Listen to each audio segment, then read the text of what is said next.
You are in control of your own body, and your blood flow is running to the cells, feeding the cells. You get a lot of energy, and that energy is without stress. You are simply there. That is what a cold shower can do. Hey guys, thank you so much for being here. A quick message before we dive in. You may be watching the show, but haven't taken a moment to click the subscribe button below. So if you've ever gained value from this show, it would mean so much to me if you click the subscribe button right now. And not only will this allow you to see these messages first, all this great content we have, you're gonna get notified first when it comes out. But the bigger our subscriber base grows, the more people we can impact, and the bigger the guests we can get on this show as well. So again, thank you so much as always for your support. It means the world to me. Make sure to click the subscribe button below, and let's dive into this conversation. 3 things we can do on a daily basis, simple things to help us have more control over our own mind. Yes, I would say if you go to a shower, have a nice hot one, and then finish off cold, because that is vascular fitness. Your energy is going to run a lot better afterwards, and that means when you sit, your energy flow, your blood flow is a lot better. So you just feel better, because the energy flows better. Yeah. That is vascular fitness. Did you say so? Hot shower, end up. Did you say hot, cold? Yes, alternate is even better. Okay. Because then you open up, close, and then you train the millions of little muscles in the vascular system, which is helping the blood flow go through the system, and then the heart rate goes down. Okay. With 20, 30 beats a minute. That means stress. Bye-bye, stress. You don't feel the stress anymore. You are in control of your own body, and your blood flow is running to the cells, feeding the cells. You get a lot of energy, and that energy is without stress. You are simply there. That is what a cold shower can do. It's amazing. And from there, I say do 20, 25 minutes of deep breathing exercises, because it has been shown that it changes the chemistry. You become actually the alchemist in the morning. Make sure that you are the alchemist. You are the ruler within your own mind and your own body. That is the mindset. And the cold shower will help your vascular system, which is running through everything you got. And the breathing is changing the chemistry. And then suddenly you find out that consciousness, the way we actually are within our brain, is to be the master over our stress, over our health, over our happiness. It's all there. That is going to be the new paradigm. We are the directors or the presidents within the kings and the queens. We shine the crown, the corona, the crown. That's who we are. We are that. We should behave like kings and queens and feel alike. And we should be able to rule over the world of what we see and bring love and prosperity. Yeah. There we are. And now it is science. So psychology goes over physiology. Michigan study, brain over body. It is there. And now's the time that the scientific world will have to take up that the defense system in every individual in the world is able to be altered within 1 day or half a day. Wow. Half a day. And I can challenge any scientist to prove me wrong, because we got all the data. And I'm asking, please, scientists, look into this. If you want to talk inflammation, can we influence that what causes damage in the coronavirus infection? That is the IL-1, the IL-11, the IL-6, the IL-8 interleukins. Those are interleukins, inflammation markers. Can we bring them down with that, control the damage? Mm-hmm. That's what we have shown. We have shown to bring it down. And that was for, the first group in scientific research ever who was able to bring it down in such a way that they did not feel the fever, uncontrollable shivering, nausea, vomiting, back aches, muscle aches, and all caused by a bacteria injected. In the end, it causes inflammation. And the inflammation markers went down. That the coronavirus, virus, and or a bacteria cause inflammation. They go up. The innate immune system. Can we control the innate immune system? That in science was shown to be not possible at will. And now we have shown at will to bring it down. So that inaugurates in the future, and they have techniques that enable people massively all over the world to be much more into influencing their innate immune system, and therefore bringing down the damaging factors of inflammation, and control their immune system a lot better. So the viruses, through the white blood cell increase, which we also through science have shown, those are the detectors. Those are the little Sherlock Holmes inside our bloodstream. And when the bad guy is coming in, then the Sherlock Holmes knows how to detect, and then inflammation doesn't need to happen because the little bad guy is not able to do damage. And this we have shown, and this in the end shows, hey, if we are able to take down the inflammation, and with that change the perspective of what we at will as humans are able to do in relationship to disease in general, then there will be a big change. People become much more self-aware, begin to do these breathing techniques, take the damn cold shower, and feel great. I love it, man. When is the last time you got the flu or got a cold or got sick where you were out for a while? Do you remember the last time? Must be amnesia, but I don't know. I forgot. And it's not there. You're doing cold training often. You're leading retreats every other week. You're climbing, a mountain in snow and freezing cold, shirtless. You're jumping in freezing rivers, cold tubs, ice showers. You're doing these things, but you don't remember the last time you got sick. Maybe a little here and there, but you were able to get yourself back to full power. Are you in this time staying at home and making sure you're protecting yourself and the ones around you, even though you're trained to not get sick? Or are you saying, I'm going to go outside, I'm going to live my life, I'm going to touch everything and touch my mouth, and I'm not worried? What's your mindset during this time? I'm absolutely not in fear related to coronavirus infection. I know how to beat beat it. I know how to spike up my immune system.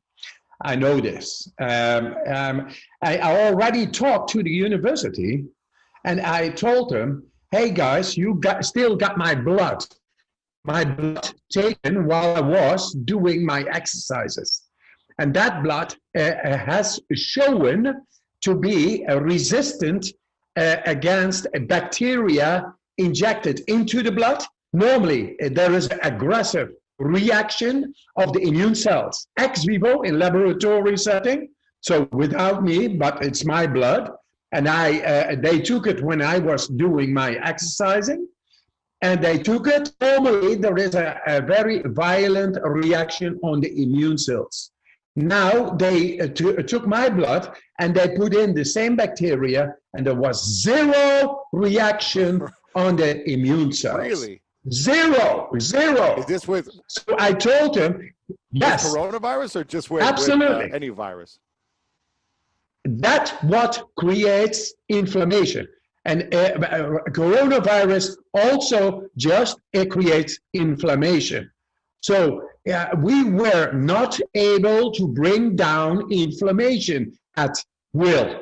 And I showed how to bring it completely down. Wow. So at least let them investigate how this is possible, because I've been showing it. And then they told me, you are the only one who is able to do this because you are the Iceman. Then I directly said, no, give me a group of people and I will show just in a couple of days how to bring them to the autonomic nervous system, the innate immune system, how to bring down inflammation, and then you test them all with the bacteria, you inject them and cause inflammation in the body, the innate immune system reaction, and then you will see they all will bring it down. That in contrary of hundreds and thousands of people who have done the same experiment and all got sick. Wow.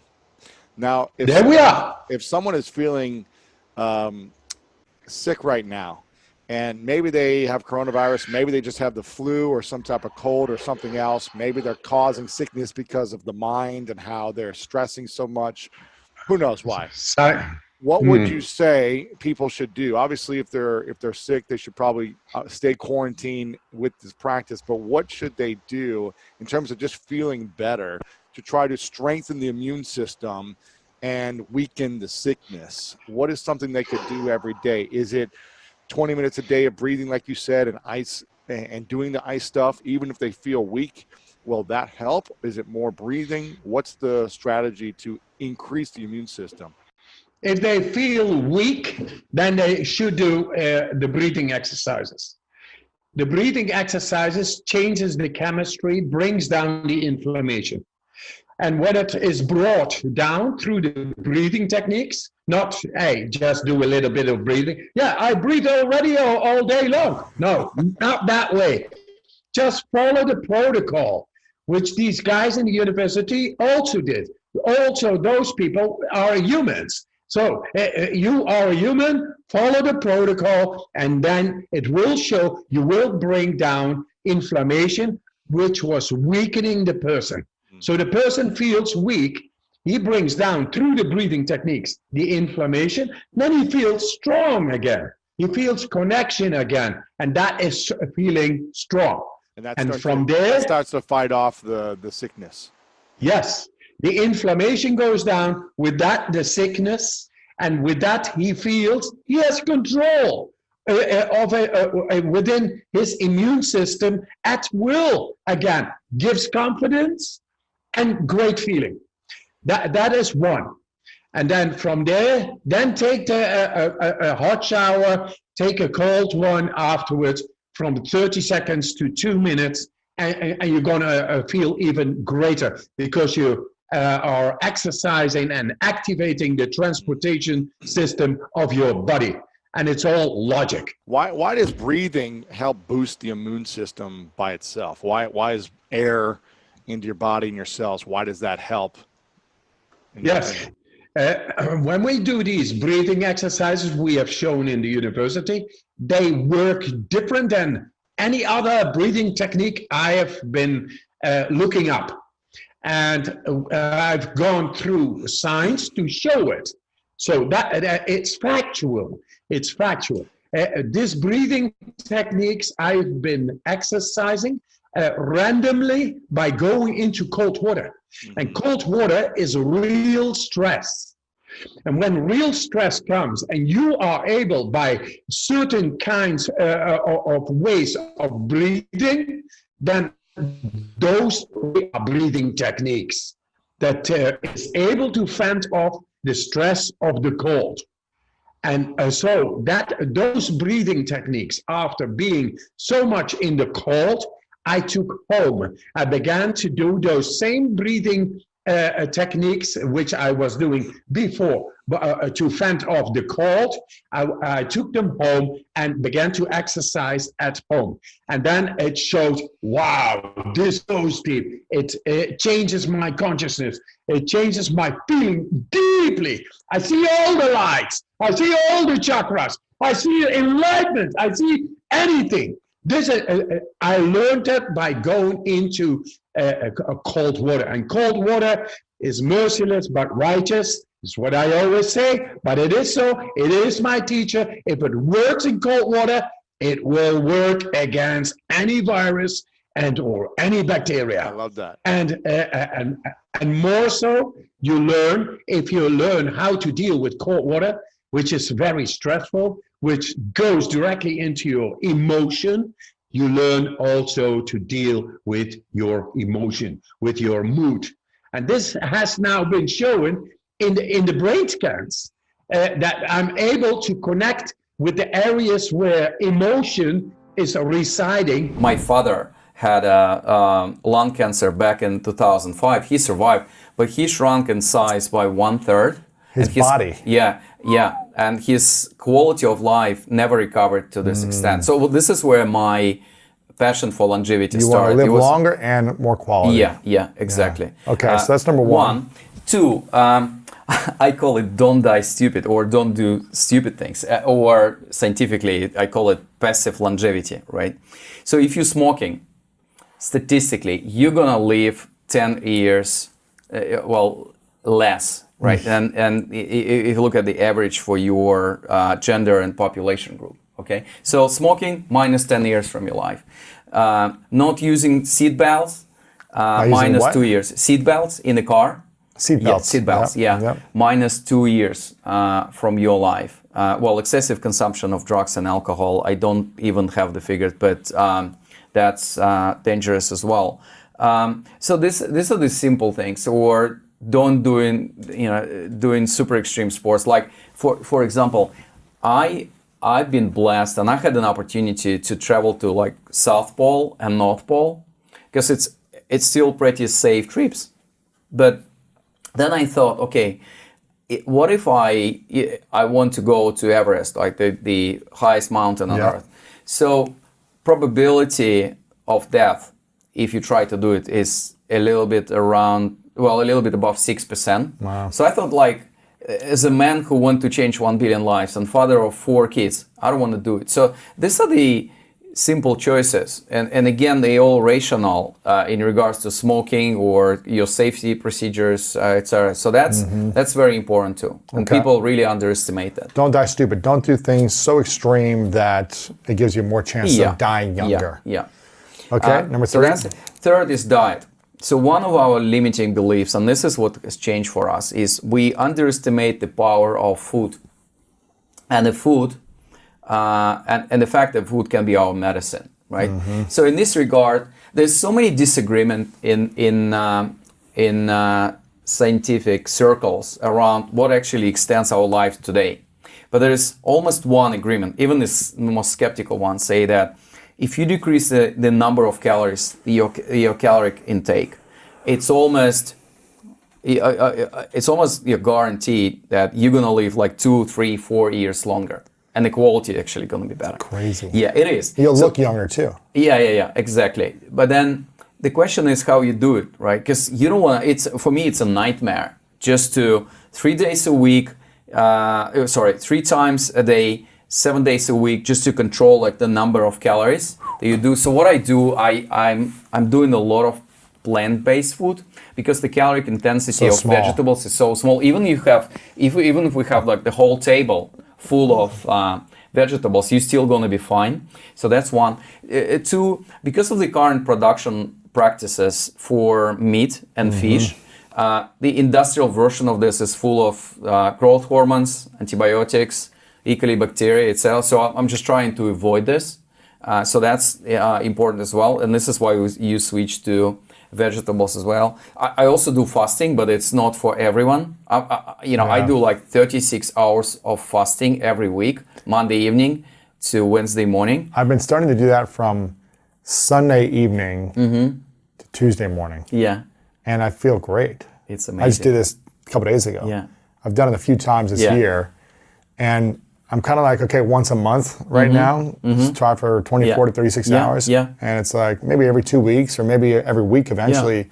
And I feel like I'm getting leaner. I feel like healthier, younger, all those things. So well, I also like your choice of weekdays because I'm kind of trying, I'm killing the blue monster in the beginning, right? So I'm like, the most difficult part is like do it on Monday and Tuesday, and then for the rest of the week, enjoy. You enjoy yourself, I also like wine, but specifically Californian one. But it's really unhealthy, specifically from the age of like 45, when your aging processes are starting to progress. So I'm sticking like probably 1 or 2 glasses of wine every week. Like on my scene days, like Friday evening or Saturday evening. Max. And that's it, yeah. I just did a brain scan with Dr. Daniel Amen. Yeah, Do you know of course, him? yeah. Amen No, I Clinics. interviewed him for the book. Amazing guy. I just got my results back literally last week and Yeah. did 3 brain scans. Supposed to go back in 4 months.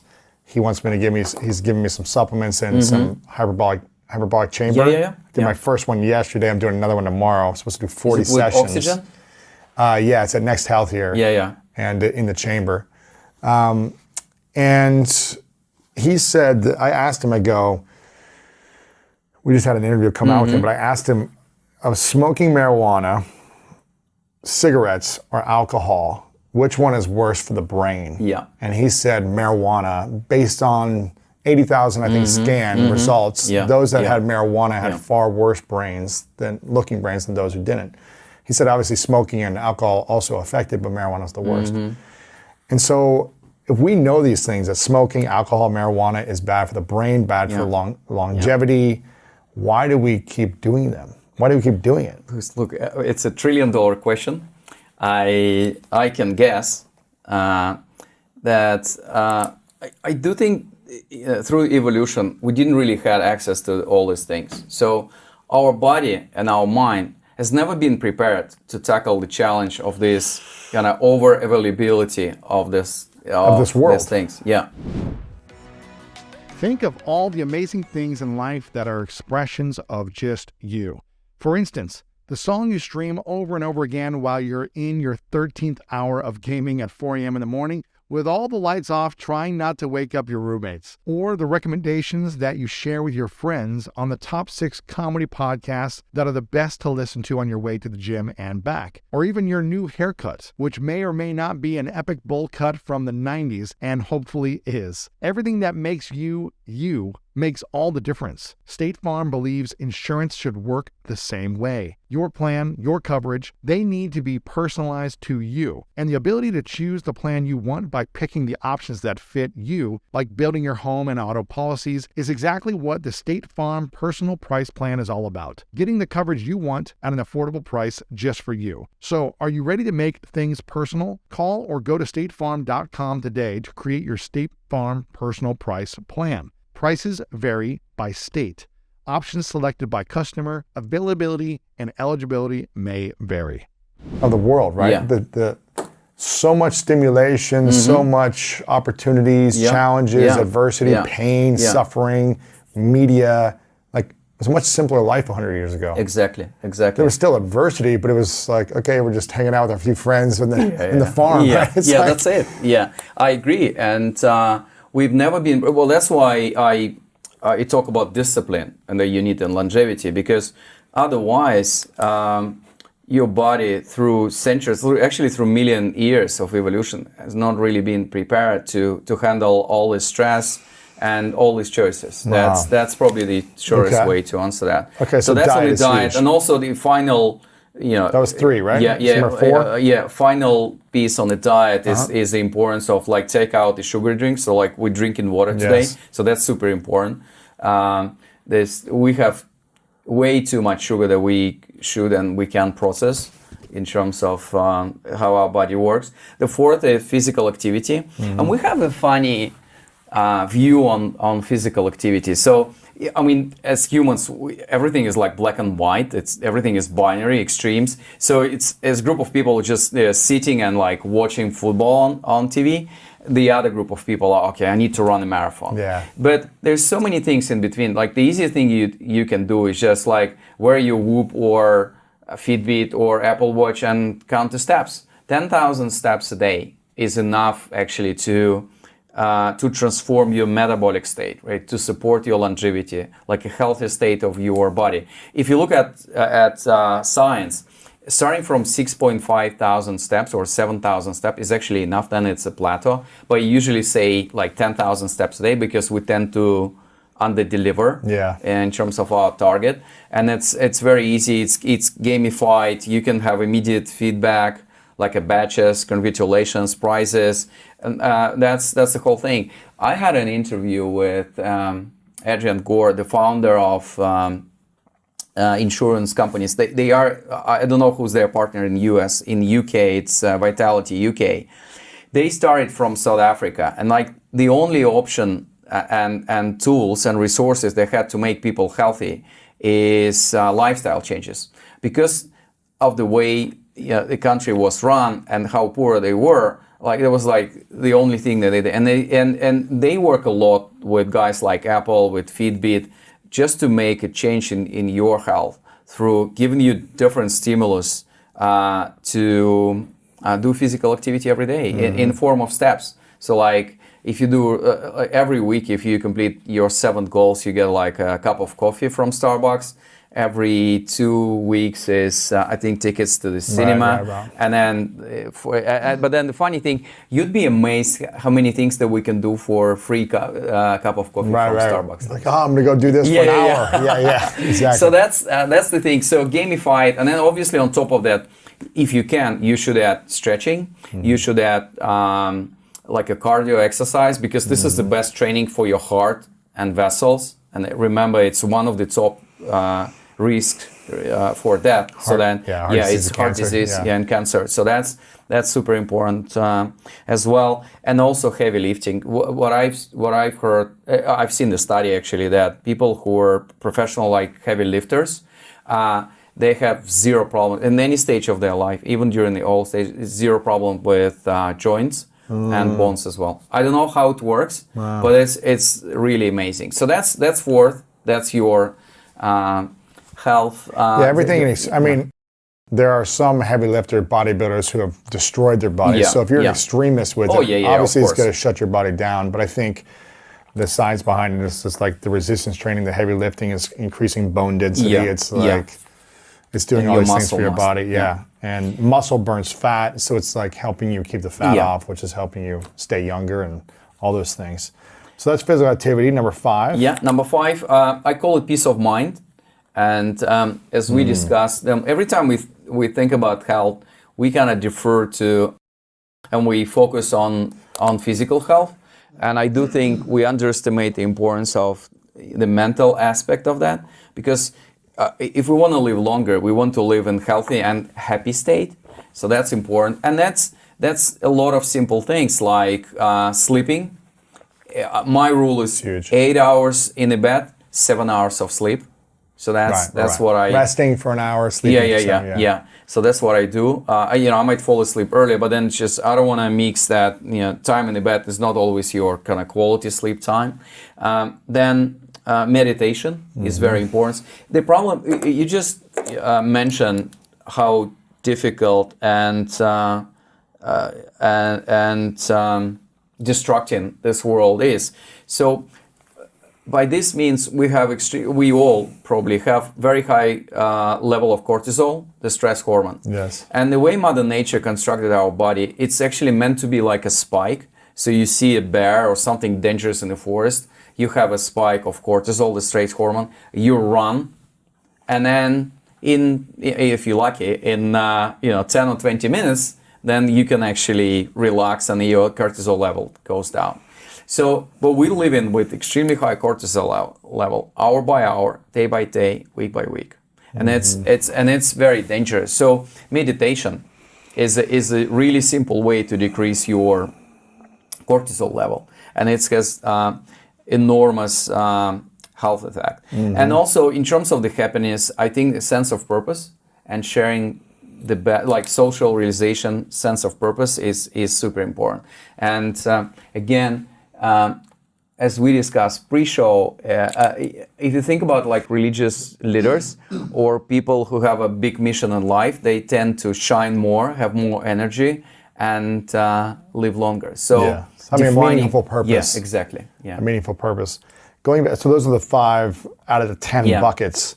Going back to the psychological age and social, I guess, pressures or social norms. Yeah. Something my father did as a child growing up is he would never celebrate my birthday. And I remember all the other kids in my class would have birthday parties, cakes, balloons, presents, all this. Yeah. It was like this big celebration. My birthday comes around, nothing. I got no gifts, no parties, no nothing. It was just another day. And I remember after like a few years of this, once I realized at like 5, I was like, oh, I'm not even, and then it was like 7 and 8. I was like, Dad, why don't you celebrate my birthday? What's like, do you not love me? It was like sad. Yeah. And he goes, son, we celebrate you every day, but I don't want to put emphasis on your age, on how old you're getting, because I've seen so many people focus on their age and be held back mentally and emotionally and physically by how young they are or how old they are.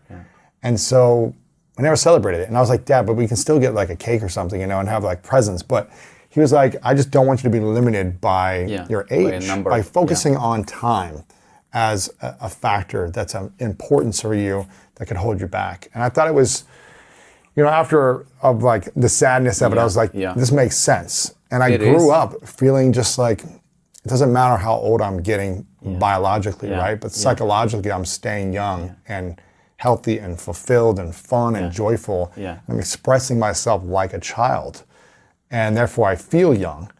And so, and I never feel like limited because I'm like, oh, I'm 38 biologically. So it's like, I can't do this. Or it's like, no, you can. I can still do whatever I want. Oh yeah, that's a great story. I mean, it's obviously a little bit painful for the kid, if I can imagine. But that's a great lesson. But it's kind of a great habit. It's breaking down the social norms of like how to put emphasis on our age. Yeah.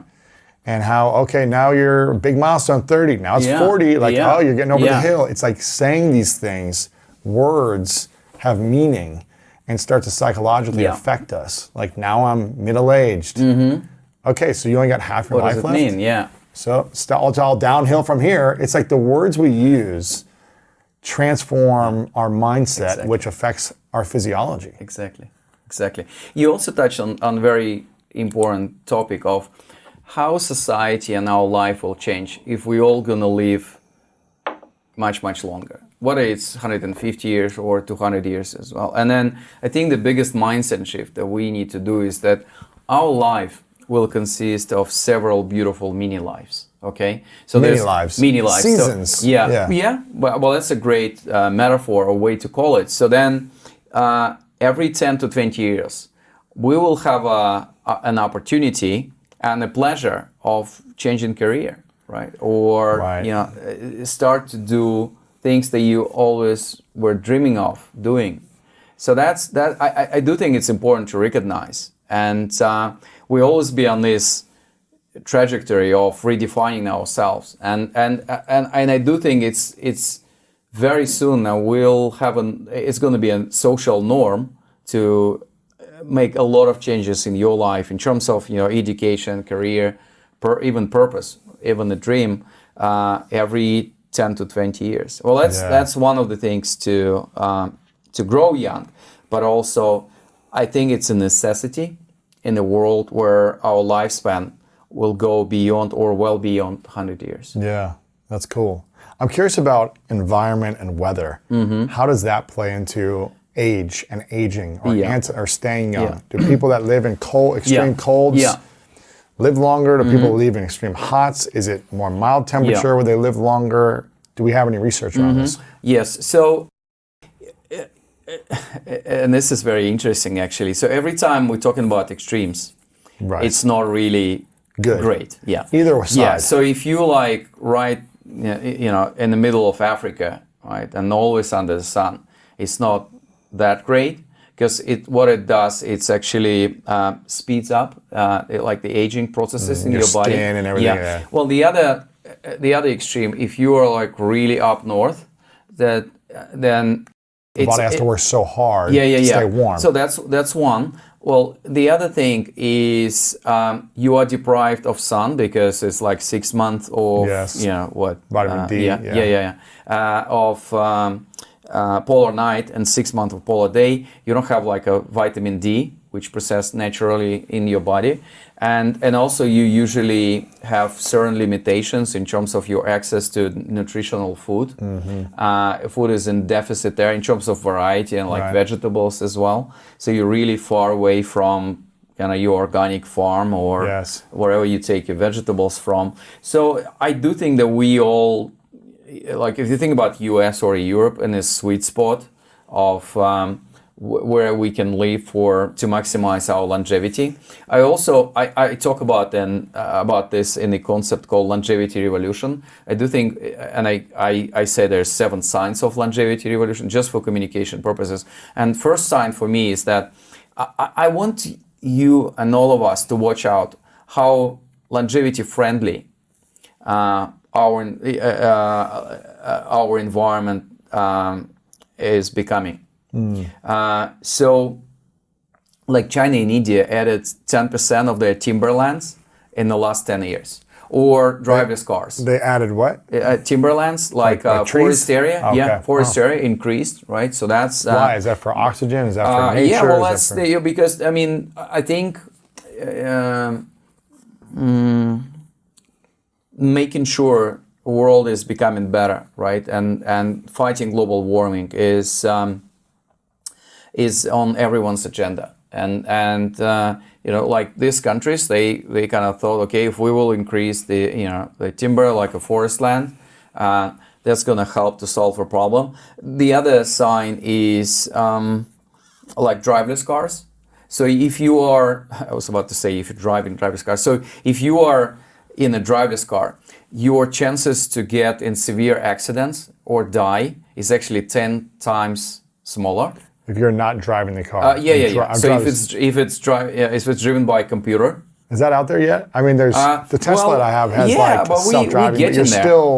We get in there. It's just a matter of in the next, because, I want to prepare all of us, not only for changes that we just discussed for today, but like, you need to stay on longevity bridge. In the next 5 to 10, 15 years, you need to be healthy and happy to make sure you enjoy the benefit of all these technologies which are coming. It's not too late. So I call it Horizon 2. So we will discuss that as well. Yes. But then driverless cars, so that's a natural choice. So you just decrease mortality rate by a factor of 10. Wow. Isn't it amazing? Or plant-based meat or lab-grown meat.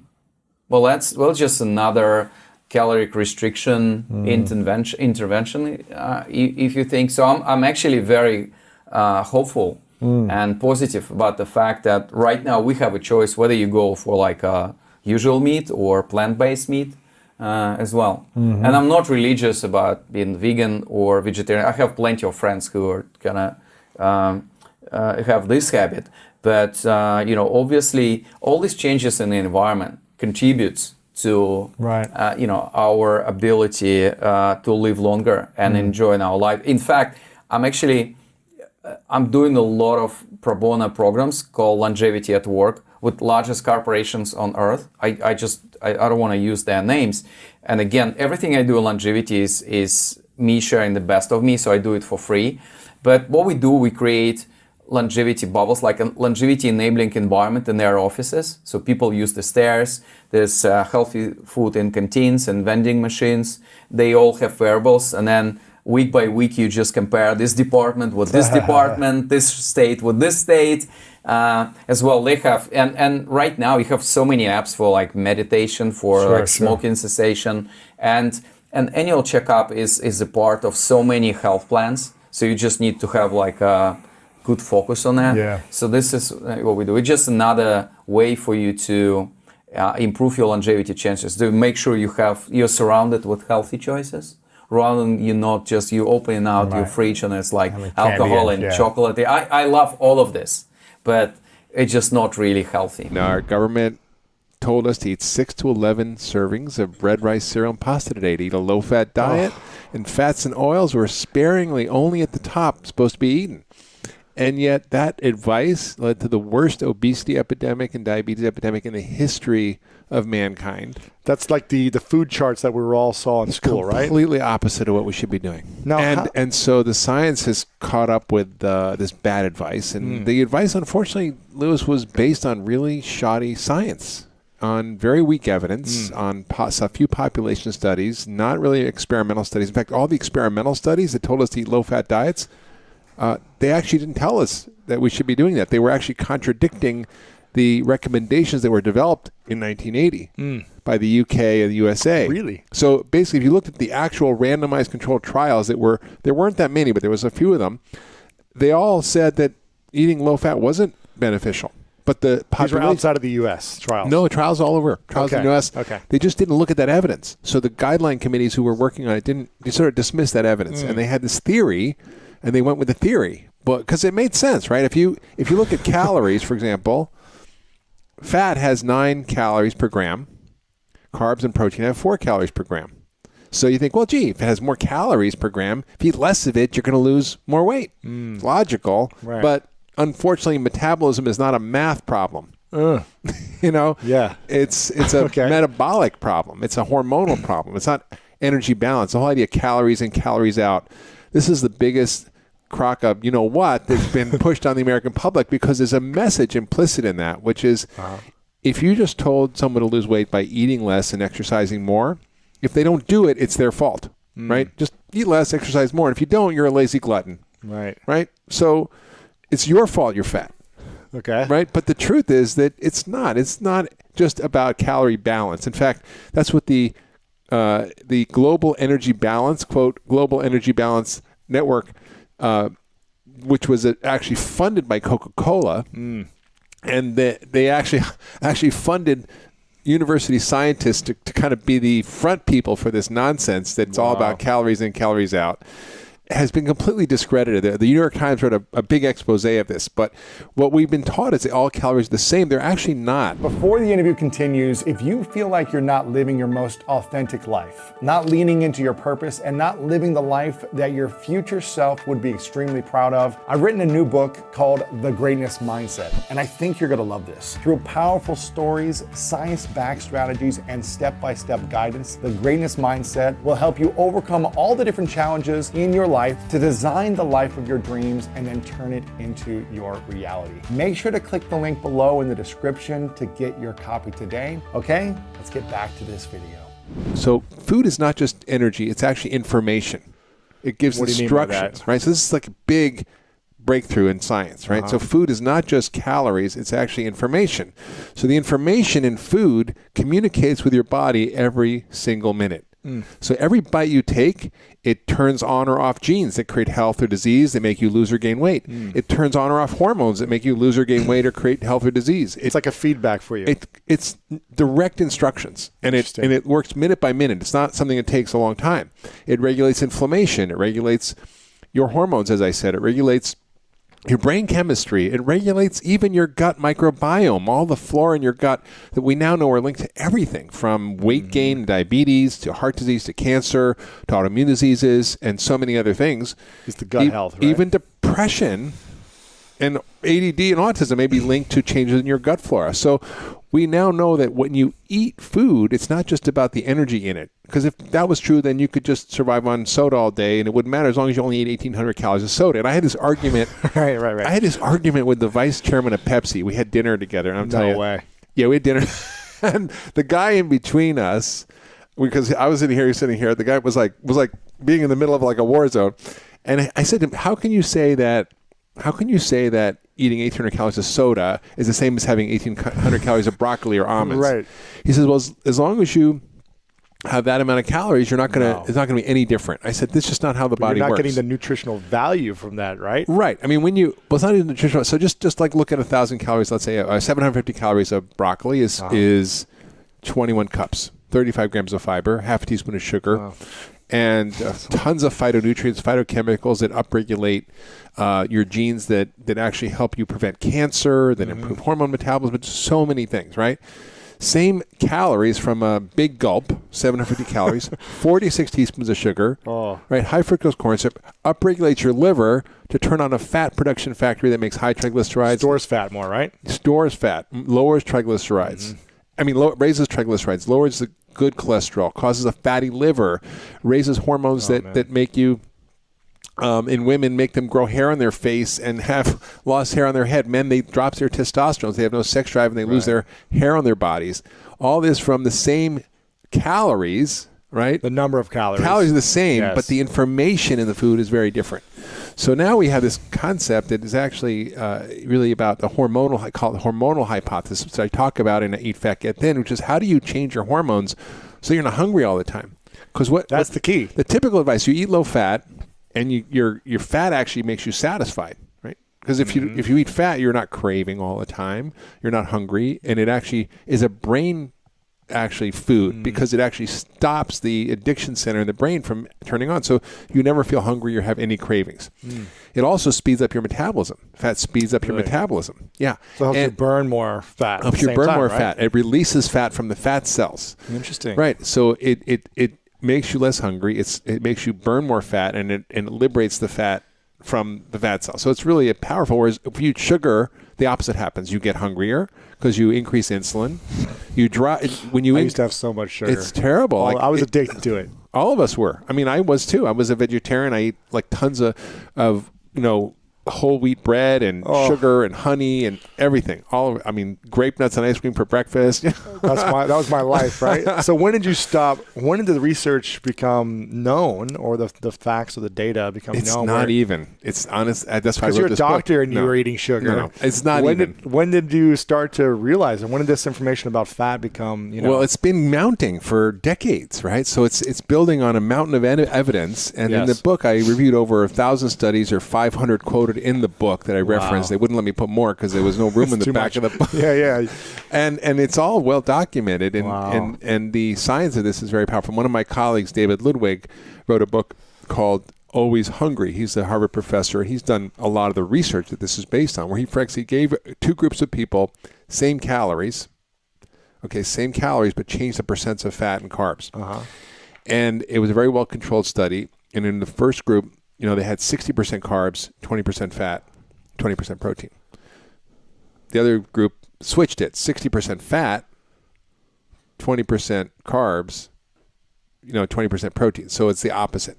And the group that had the high-fat diet burned 300 calories more a day by doing nothing else. Really? Just by having more fat? By eating more fat. Their metabolism sped up 300 calories a day. It's like running. Same amount of calories, though. They ate the same amount of calories in. But they burned 300 more. Right, because their metabolism sped up. Interesting. Right. So in other words, it's like running an hour a day without getting off the couch.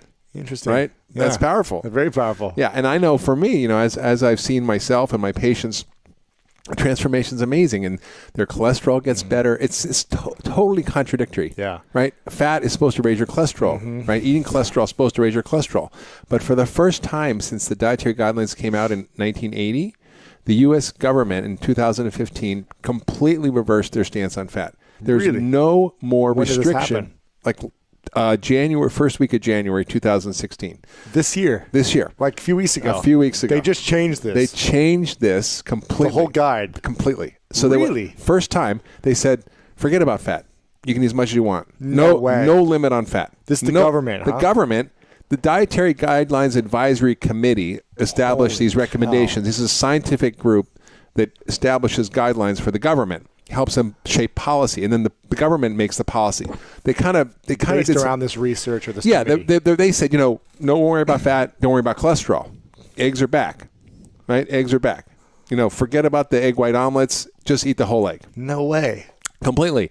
And they said it made me laugh. They said cholesterol is no longer a nutrient of concern. Quote, nutrient of concern. Like, well, we got it wrong for 35 years. No way. Yeah. So it's like. It's totally different. And they also said that we should, for the first time, they said we should reduce sugar. Now, the policy advisors, who are the scientists, said we should limit sugar-sweetened beverages because they're proven to be linked to obesity and diabetes. But the government, because of the food lobby, changed the wording to say, no, we should be restricting added sugar. So we should eat less added sugars. Now, what's an added sugar?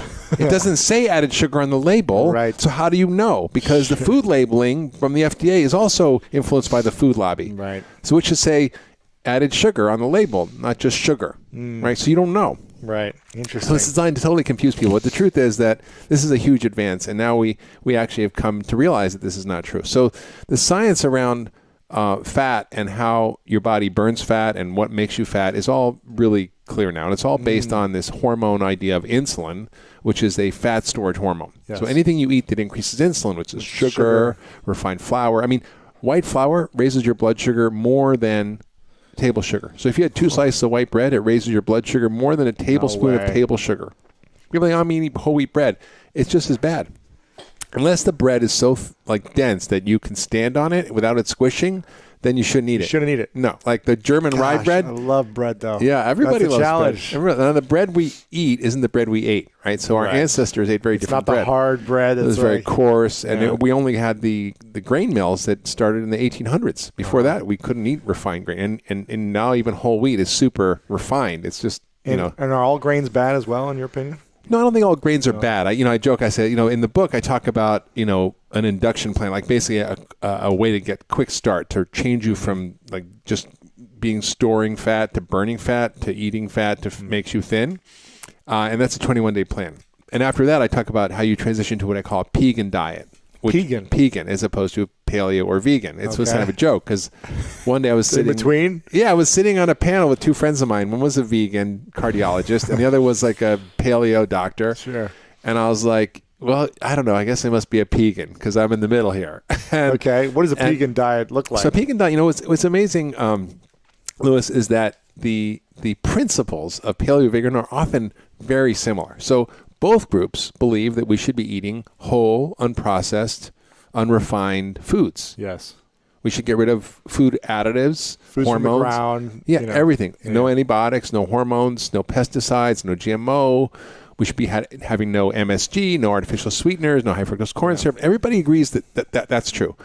We also agree that everybody should be eating lots of fruits and vegetables. Yes. Right? A little heavy on the plant foods. Yep. Basic principles. Both agree that we shouldn't have dairy, which is interesting. Yes. Right? We'll talk about In that. paleo, no dairy as well. No right? dairy, right. Yeah. No dairy. No I guess vegan. there's some of them that say like some specific cheeses or something. Yeah, or, grass-fed butter.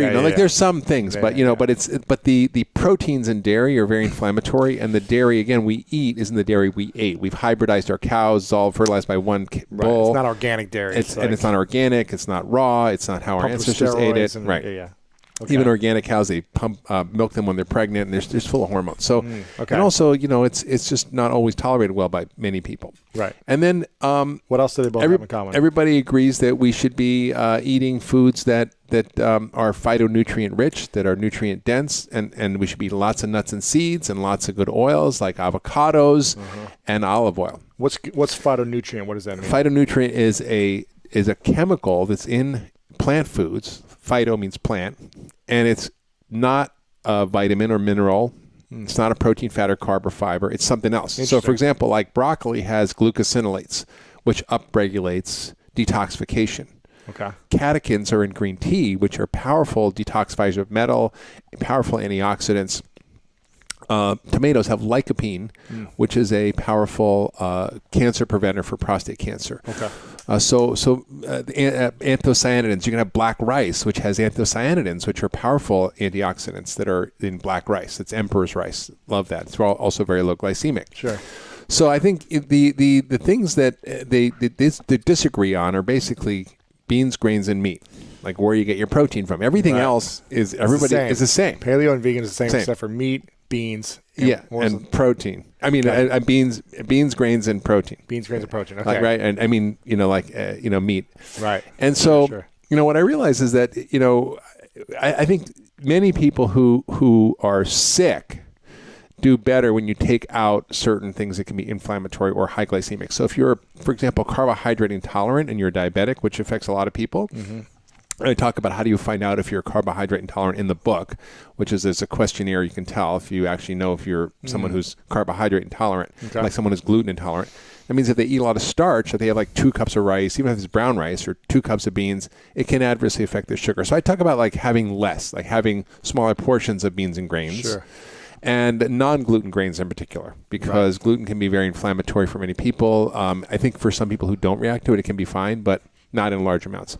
And then I think meat is the big issue, right? So meat is the big issue. So should we be eating meat? We just had dinner the other night. Right. We both had meat, right? We had fish. We had fish. We had black cod. Yes, that's great. Which was awesome. I had a mahi. You had a black cod. Is that what it was? I had the black cod. Yeah. I had the black cod. The guy next to me had meatballs. Yeah. Guy next to me had carne asada. But so the issues around meat also I think are everybody agrees, and fish. Everybody agrees that if anybody eats meat, It should be humanely raised. It should be sustainably raised. Grass-fed. It should be grass-fed. It should be not harming the environment. The ethical and the environmental issues around animal eating are big, and they're real. Yeah. I mean, I have many Buddhist patients. I have a Buddhist monk who's like an abbot who's is a diabetic, and he's never going to eat an animal. So I need to help him understand he's never going to eat an egg, how to eat a higher fat protein diet, which is low glycemic. Right. So we can do that. Okay. Right. So more nuts and seeds. Less rice, more beans. Just there's strategies for doing that. Sure. And he did great. He lost 35 pounds, reverses diabetes, and now I have tons of bun people, praying for me. That's great. Yeah, and then the meat thing is tricky because it's also an environmental risk. If you're eating factory farmed animals, there's antibiotics in that, and there's runoff from the pesticides and fertilizers that damages our water supply and rivers and lakes. There's climate change that happens from the methane produced. It's more toxic to the environment than carbon dioxide. There's high energy use. 1/5 of all our fossil fuels are used for growing animals for human consumption. Our water is being used up at incredible rates for feeding animals. There's basically I think 70% of all water use, and there's basically only 5% of the world's surface is fresh water. It's usable right It's now, fresh right? water. Yeah. Right, 1% is in Russia. Wow. And at least 4% for the rest of us, and 70% of that is being used for feeding animals for human consumption. So there's real environmental issues. Sure. So I think a factory farming should be not supported in any way, and we need to change that. And that means we need to change our patterns of consumption around meat. We need to downsize our meat consumption. I call it having condiment. Condiment, as opposed to like a condiment, like condiment. It should be a side dish or a dressing if you're going to eat it. Sure. And I think not a full plate of steak, you mean? I think there's three issues with meat, right? There's environmental issues, there's moral issues, and there's health issues. So we kind of talked about the moral. I think that's people are entitled to their beliefs, and they should be able to follow whatever they want and be healthy.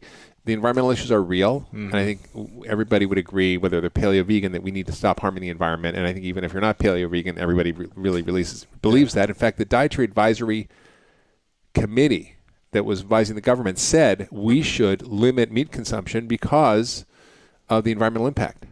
Right now, if you have grass-fed meat, if you have sustainably raised meat, you can't. It's not as abundant. You can't produce as much, and so we all have to eat less of it. Right, and it's more expensive. So, but that's okay. And I think that from a health point of view, when I really looked at the literature, and I did this in Eat Fat Get Thin, I looked at all the research that I could find on meat because I'm like, well, I don't know. You want to know for yourself too. Yeah, I'm recommending to my patients. I'm a human too, and I want to live a long time, and I don't want to be doing something stupid. Yeah. So I wanted to find out what does the science tell us about meat.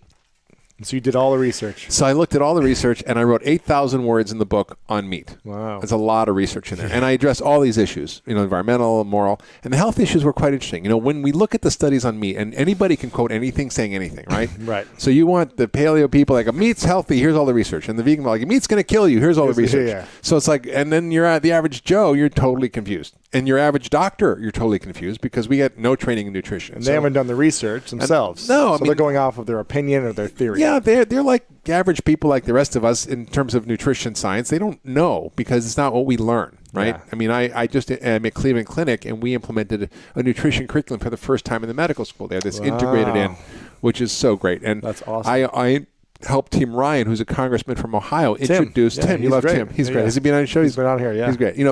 Introduce a bill called the Enrich Act, which was a bill that is funding $15 million to fund nutrition in medical schools, nutrition education for doctors. Interesting. That's what we need the most because doctors, a lot of the time, I feel like could heal a lot of their patients through food. Oh my God. Well, food is the cause of most chronic disease. It's the cure for most chronic disease, and yet doctors know nothing about food. And they just medicate a lot of the times. I mean, listen, it's so bad. I mean, I use food as medicine. That's food is the most powerful drug on the planet. I mean, that's why last week I was in Cleveland at the hospital teaching 300 black women how to cook in a cooking class. Go. Like, that's what doctors should be doing because that's how I'm going to get people healthy. That's real medicine, right? That's real medicine. Now, just a quick side note. What is your involvement with, what is functional medicine and what is your involvement at the Cleveland Cleveland Clinic. Can I finish my meat? Yes, go ahead. I was still rolling on the meat, and then we'll talk about functional medicine, and then we'll talk about Cleveland Clinic. Perfect. Because people want to know, like they're like, well, what about meat? They're like probably listening. Let's do it. So the science. 8,000 words. I'm not going to give you 8,000 words, but I'll give you a few hundred. Perfect. So the science of meat was fascinating. So when I looked at the studies that showed it was harmful, here's what they were. They were mostly population studies, meaning they looked at groups of people, followed them, and then they asked questions of them. What did you eat last year? What did you eat last week? What did you last month? And they basically do these food frequency questionnaires, and then they correlate that with the risk of disease. And they try to control for all the confounding factors, but it's very tough. So the people who ate meat, they had more heart disease and more cancer and more death. But what else was... They were smoking, they were drinking, they weren't sleeping, right, exactly. Stressed out. So if you look at the data, they ate 800 more calories a day. Yeah. They almost ate no fruits and vegetables. Tons of sugar. They had tons of sugar and processed food, lots of fried foods. Drank more, smoked more, didn't exercise, and didn't take any vitamins and minerals. Well, guess what? They weren't as healthy as the other people. So most of the studies were like that. Now, there was a few studies that were interesting I found. One was a study of 11,000 people who shopped at health food stores. And they found there were like a lot of vegetarians and a lot of meat eaters. So who are the people who are, healthy meat eaters who only eat grass-fed meat, or who... Because most of these studies were not on grass-fed meat either. They were on factory farm meat, right? So then again, how do you generalize that? Sure. But then there were these 11,000 people, and they followed them for many years, and they found that the meat eaters and the vegetarians, there was no difference in their health outcomes. Exactly the same. So if you're a meat eater who basically eats a healthy diet and has grass-fed meat versus a vegan or vegetarian, no difference in health outcomes. And you have a healthy lifestyle, then there's no difference. What does your daily diet look like? Oh, gosh. The doctor himself. So today I had I had a protein shake because I went to this friend of mine's company called Essential Foods, Living Foods, and he had this. It was like a hemp, coconut, chia, moringa, like coconut cream, like protein powder with lots of And I had a couple of that with a spoon of coconut butter for fat and almond butter for fat, and blended that up. That was my breakfast, and then lunch was. And a big salad with lots of avocado, olive oil, and some wild salmon, which has fat. So that was, and dinner I haven't had yet. So cool. Awesome. And dinner I'll usually have, a small piece of protein, and like I'll put 75% of my vegetable plate is vegetables. Really? So if I go out to eat, I'll order like 3 sides of vegetables, right? And if you look at your plate, by volume, 70 or 80% of your diet should be plant foods and non-starchy veggies, right? Not potatoes and And by calories, it should be like 50 to 60% fat. But fat doesn't take up a lot of space, so you can get a lot of calories in a little space and still eat, like people put a lot of olive oil in your thing or eat coconut butter. So you don't have to worry about it. You just have to eat. And, the trick is I don't worry about how much I eat. I just worry about what I eat. And I make sure I have stuff. Like I know that I'm going to be like here, and I know how long it's going to be. So I always bring stuff in my pocket. Almond butter. Oh, so I just have a pocket. I know I'm never going to be in a food emergency, so I'm not going to have to eat something crappy. And I think, I eat very little grains, very little beans. I do eat them. Yeah. I eat mostly vegetables and some low glycemic fruit, and I eat lots of nuts and seeds, and I eat good quality fish and animal protein. What's low glycemic fruit? What does that include? So I'm not eating like tons of pineapple and grapes and like those are sugary things. Gotcha. And I eat like berries and I eat mostly berries, and then like I'll eat like an apples or pears sometimes, or kiwis or grapefruit or mangoes or papaya, things like that. Nice. Okay. So let's go back to functional medicine. Yeah. What does that actually mean? So functional medicine is compared to regular medicine. Yeah. Well, I don't know if people listening really have a great understanding of like what's happening right now in science, but it's profound. That the shift that's happening in our understanding of the body it's like Columbus going, "Hey, the Earth isn't flat." Wow. And right now, the last few years. It's just like the last decade or two. Okay. With our understanding of the human genome, of systems biology, of the body as a biological network, as a system. It's like an ecosystem where everything's connected, working together. And so the way we organize medicine is according to these organs. You've got your cardiovascular system, your neurologic system, your GI system, and so you go to all these specialists. Right? And everybody treats their part of your body. If you have a migraine, we're actually learning that it might be related to gut flora, or if you have now we know that you might be getting cancer because of your gut bacteria. Well, no oncologist is asking you what going on in your gut microbiome. Right. And so now we know, for example, like the microbiome is a great example of this disruption that's happening in healthcare. You know, the microbiome, which is your gut flora, it's like 10 times as many cells as your own cells. It's 100 times as much DNA as your own DNA. Huh. So we're kind of lazy. We have about as much DNA as an earthworm. Okay. But we borrow the DNA of the microbes in our gut to do things for us. And we borrow things from plants to do things from us, like for example, glucosinolates. And so the microbiome is this huge thing that's got 2 to 3 million genes. We only have 20,000 genes. And it regulates your weight. You can swap out poop from a thin person into someone with diabetes and reverse it.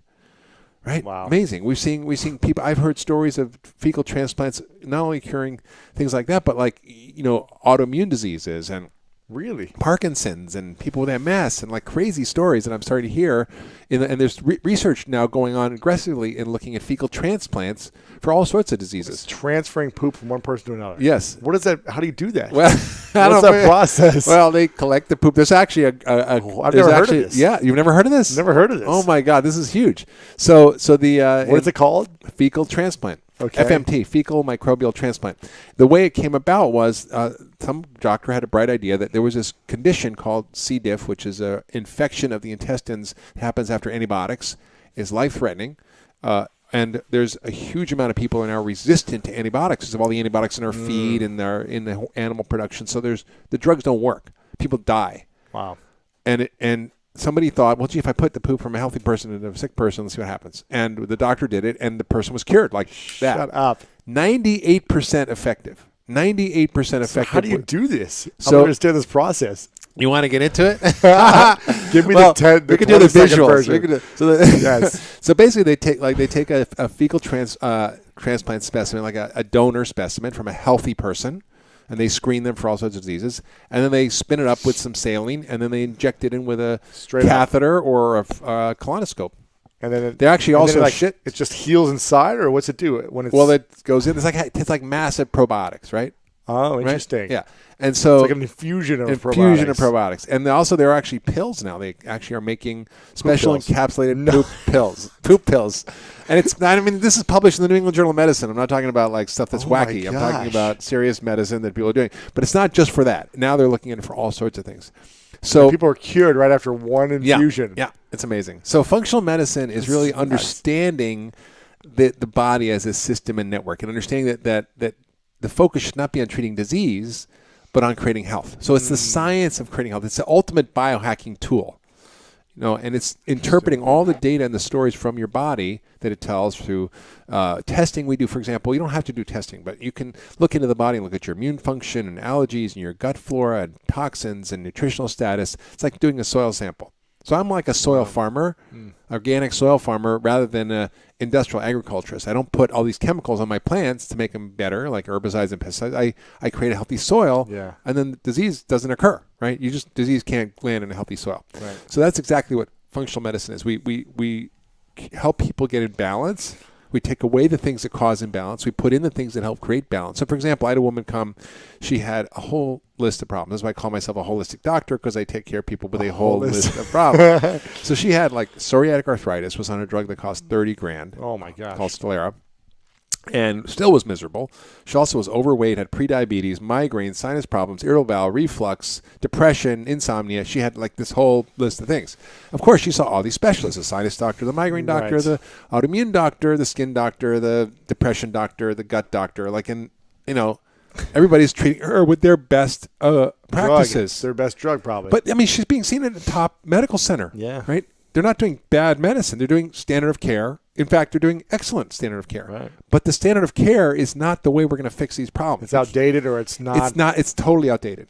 So rather than thinking about how all these were separate, I thought, how are these all connected? Interesting. Right? How are these all connected? And so there were connections. It was all inflammatory. And I said, well, why don't we put you on an anti-inflammatory, low glycemic diet, the Pegan diet, basically. Right. Took away anti-allergens, and I cleaned out her gut, because her gut was causing huge symptoms of bloating, and she had yeast reactions. She had like vaginal yeast and anal yeast and itching and itchy ears and yeast everywhere. That's from the- yeast on her mouth and thrush. And so I gave her an antifungal. I gave her stuff to clear out the bad bugs in her gut. I put in good bugs. I put in enzymes. I put in things to heal the gut lining. I gave her fish oil, vitamin D, just some basic stuff, probiotics. Yeah, but it's really eliminating the bad foods, eliminating the bad bugs in her gut, and putting in new bugs, and putting in nutrients to help her body heal. 2 months later, she comes back completely symptom-free. No way. No more arthritis. No more $30,000 drug. No more skin psoriasis. No migraines. No sinus problems. No irritable bowel. No reflux. No depression. No insomnia. And she lost 20 pounds. It was all from food. Totally. And what was food and her gut flora. Right. I focused on her gut flora. Why? Because 60% or 50% of the immune system is in the gut. Interesting. Yeah, why? Why is it in the gut? Why is it there? Because you're sticking pounds of food, of foreign material every day in your body. It's got to fight it off in your gut first, yeah, right? you've got all the big bugs in there and poop. Right. It's like a danger zone, right? It's like you're like, right. And it's 1 cell away. Like you're 1 cell away from a sewer every minute. Really? Yeah, it's 1 cell between you and that mass of food and poop, right? So your immune system is like, if anything happens, like right there. Wow. So when people have autoimmune disease, it's often a gut issue. It's often a gut issue. People didn't know this before, did they? No. So now all this is really coming to light, and functional medicine is the operating system to interpret the data. It's a new set of lenses to think about how to solve it, and it's a system of treatment that helps people get back in balance. Gotcha. That's what's powerful. And then at Cleveland Clinic, the CEO of Cleveland Clinic, Toby Cosgrove, I call him the Wayne Gretzky of healthcare. He goes where the puck's going to be, not where it is. Smart. Right? And he's basically came after me to go set up a center there. And I'm functional medicine center. Yeah, I'm like, I'm not going to Cleveland Clinic. It's like I'm not going to go to a place where I'm going to have to bang my head against the wall, where it's traditional medicine, where they don't get this, where they're in the dark ages. It's also known as one of the top hospitals in the world. Of course, but it's the right? top hospital in the old model. Yes. Right? So I'm like, but he knows what's happening. He sees where it's going. He knows what's happening. He's like, we need this here. Wow. And so he's investing tons of money, millions and millions of dollars, building this. We're building an 18,000 square foot facility. We started with a little space and we just outgrew it. We're hiring doctors. I have an interview with the doctor right after this. And we're basically growing. We're doing research in all sorts of conditions. We're changing medical school education. We're changing policy. We're doing community work. Amazing. So he's really putting us on the map in the traditional world. And because he's going to go out of business if he doesn't start doing this. But what's amazing to me, Louis, I thought when I got there, people would be, skeptical, negative, make it difficult for me and my team there. But it's the opposite. And they want to learn. Last week when I was there, I had 2 deans of medical schools, 2 chairs of institutes, which are like big deals, right, and another doctor as patients.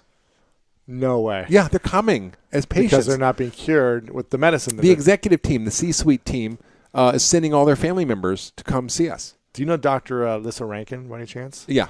She's been on as well, and she talked about how she had all this medication she was treating herself, and then started to saying, let me just change the way I eat and my relationships and my emotional health. Exactly. It's all. And she's I got off all the medicine. That's right. And then I stopped giving medicine to my patients. Right. I started asking them deeper questions. It's so powerful. So we're at this. We're at this fulcrum. It's not just I'm like one lone doctor with a crazy idea. There's a whole movement going on here. Yeah. We had dinner with James Maskell. He's helping move that movement forward. I'm the chairman of the Institute for Functional Medicine, where we train doctors all over the world in this model, an operating system of how to actually do this in practice. So we are literally building an army of doctors to change healthcare, and it's pretty exciting, and it's actually starting to really hit that hockey stick point where it's changing. Amazing. People want it. I mean, people are desperate for this model. So if someone is listening and they're on some type of medication, or they're just feeling like constantly sick, something's constantly happening to them, what do you think is, because there's so much information online that is scary. It's scary, right? Well, here's what I would say. Stuff, just like looking up anything and Googling it and seeing all the nasty photos and just like, what is an approach that someone should take if they have some challenge that's constantly happening in their health? Should they first analyze the food they're intaking and do like an analysis? Do you have like a process? Absolutely. It's a great question, Louis. So, what I am is a doctor. And what I do is see patients in my office. That's my main job. Yes, I've written a dozen books. Yes, I do a lot of stuff, but that's my main job. Yeah. And so I've learned over 30 years of doing this how to create sustainable, practical, programs to help people get from sick to well very quickly. And what I've done, because not everybody can come see me, and there aren't that many of us out there yet. You have so many hours in a day. And there's not that many functional medicine. So I've written books and programs to help people operationalize this in their own life. So Eat Fat, Get Thin. And look, I'm, I could say, do my program, but I don't really care what program you do. As long as it's based on the basic principles. And there are a lot of my colleagues who are writing great books about this. It's all the same information because it's all the same science. And if you're telling the truth, there's only one story here, the truth, right?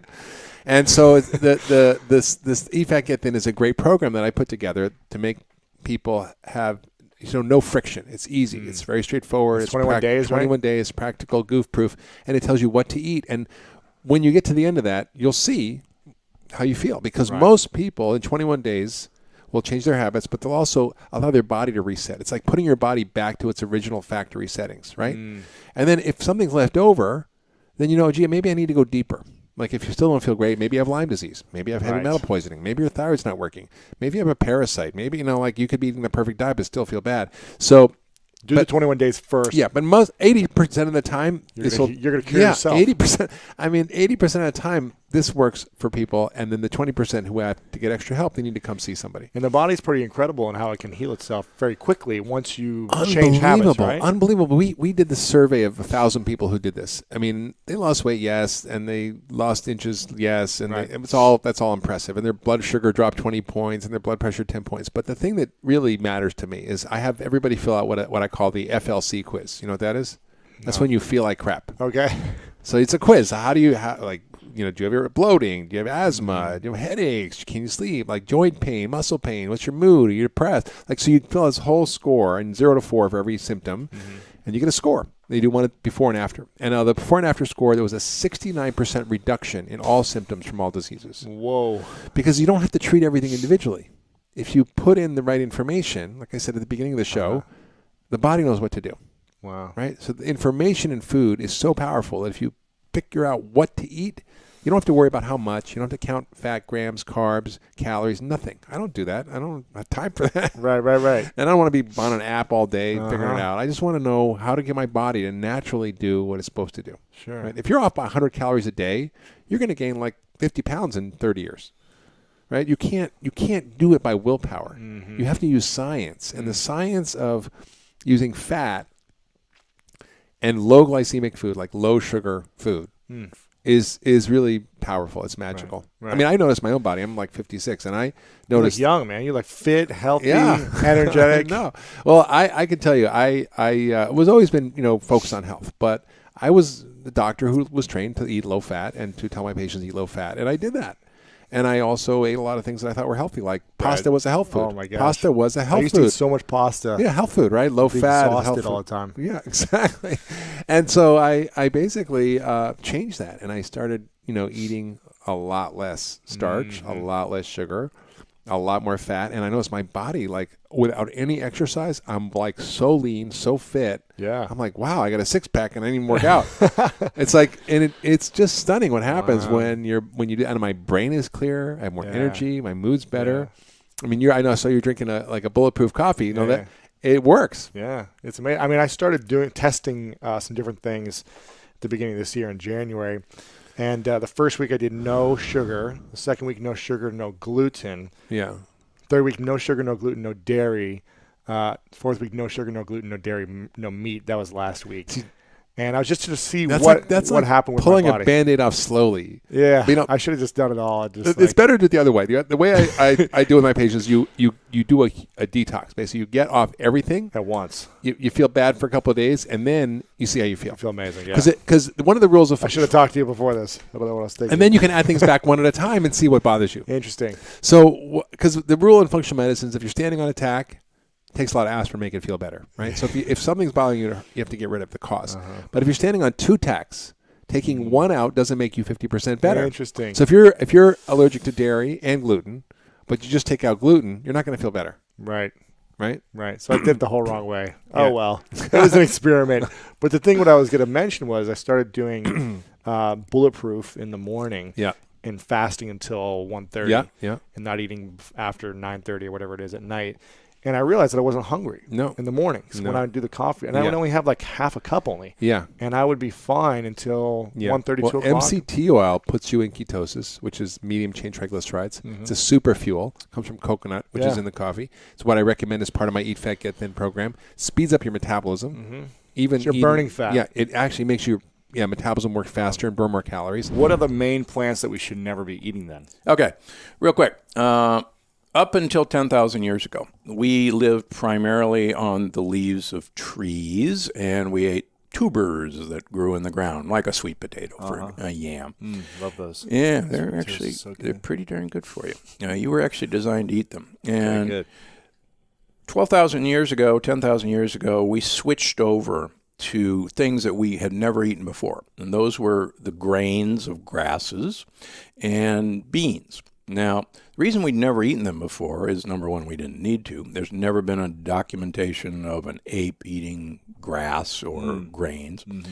Beans are so lethal that 5 raw kidney beans will kill a human being in 5 minutes by coagulating their blood.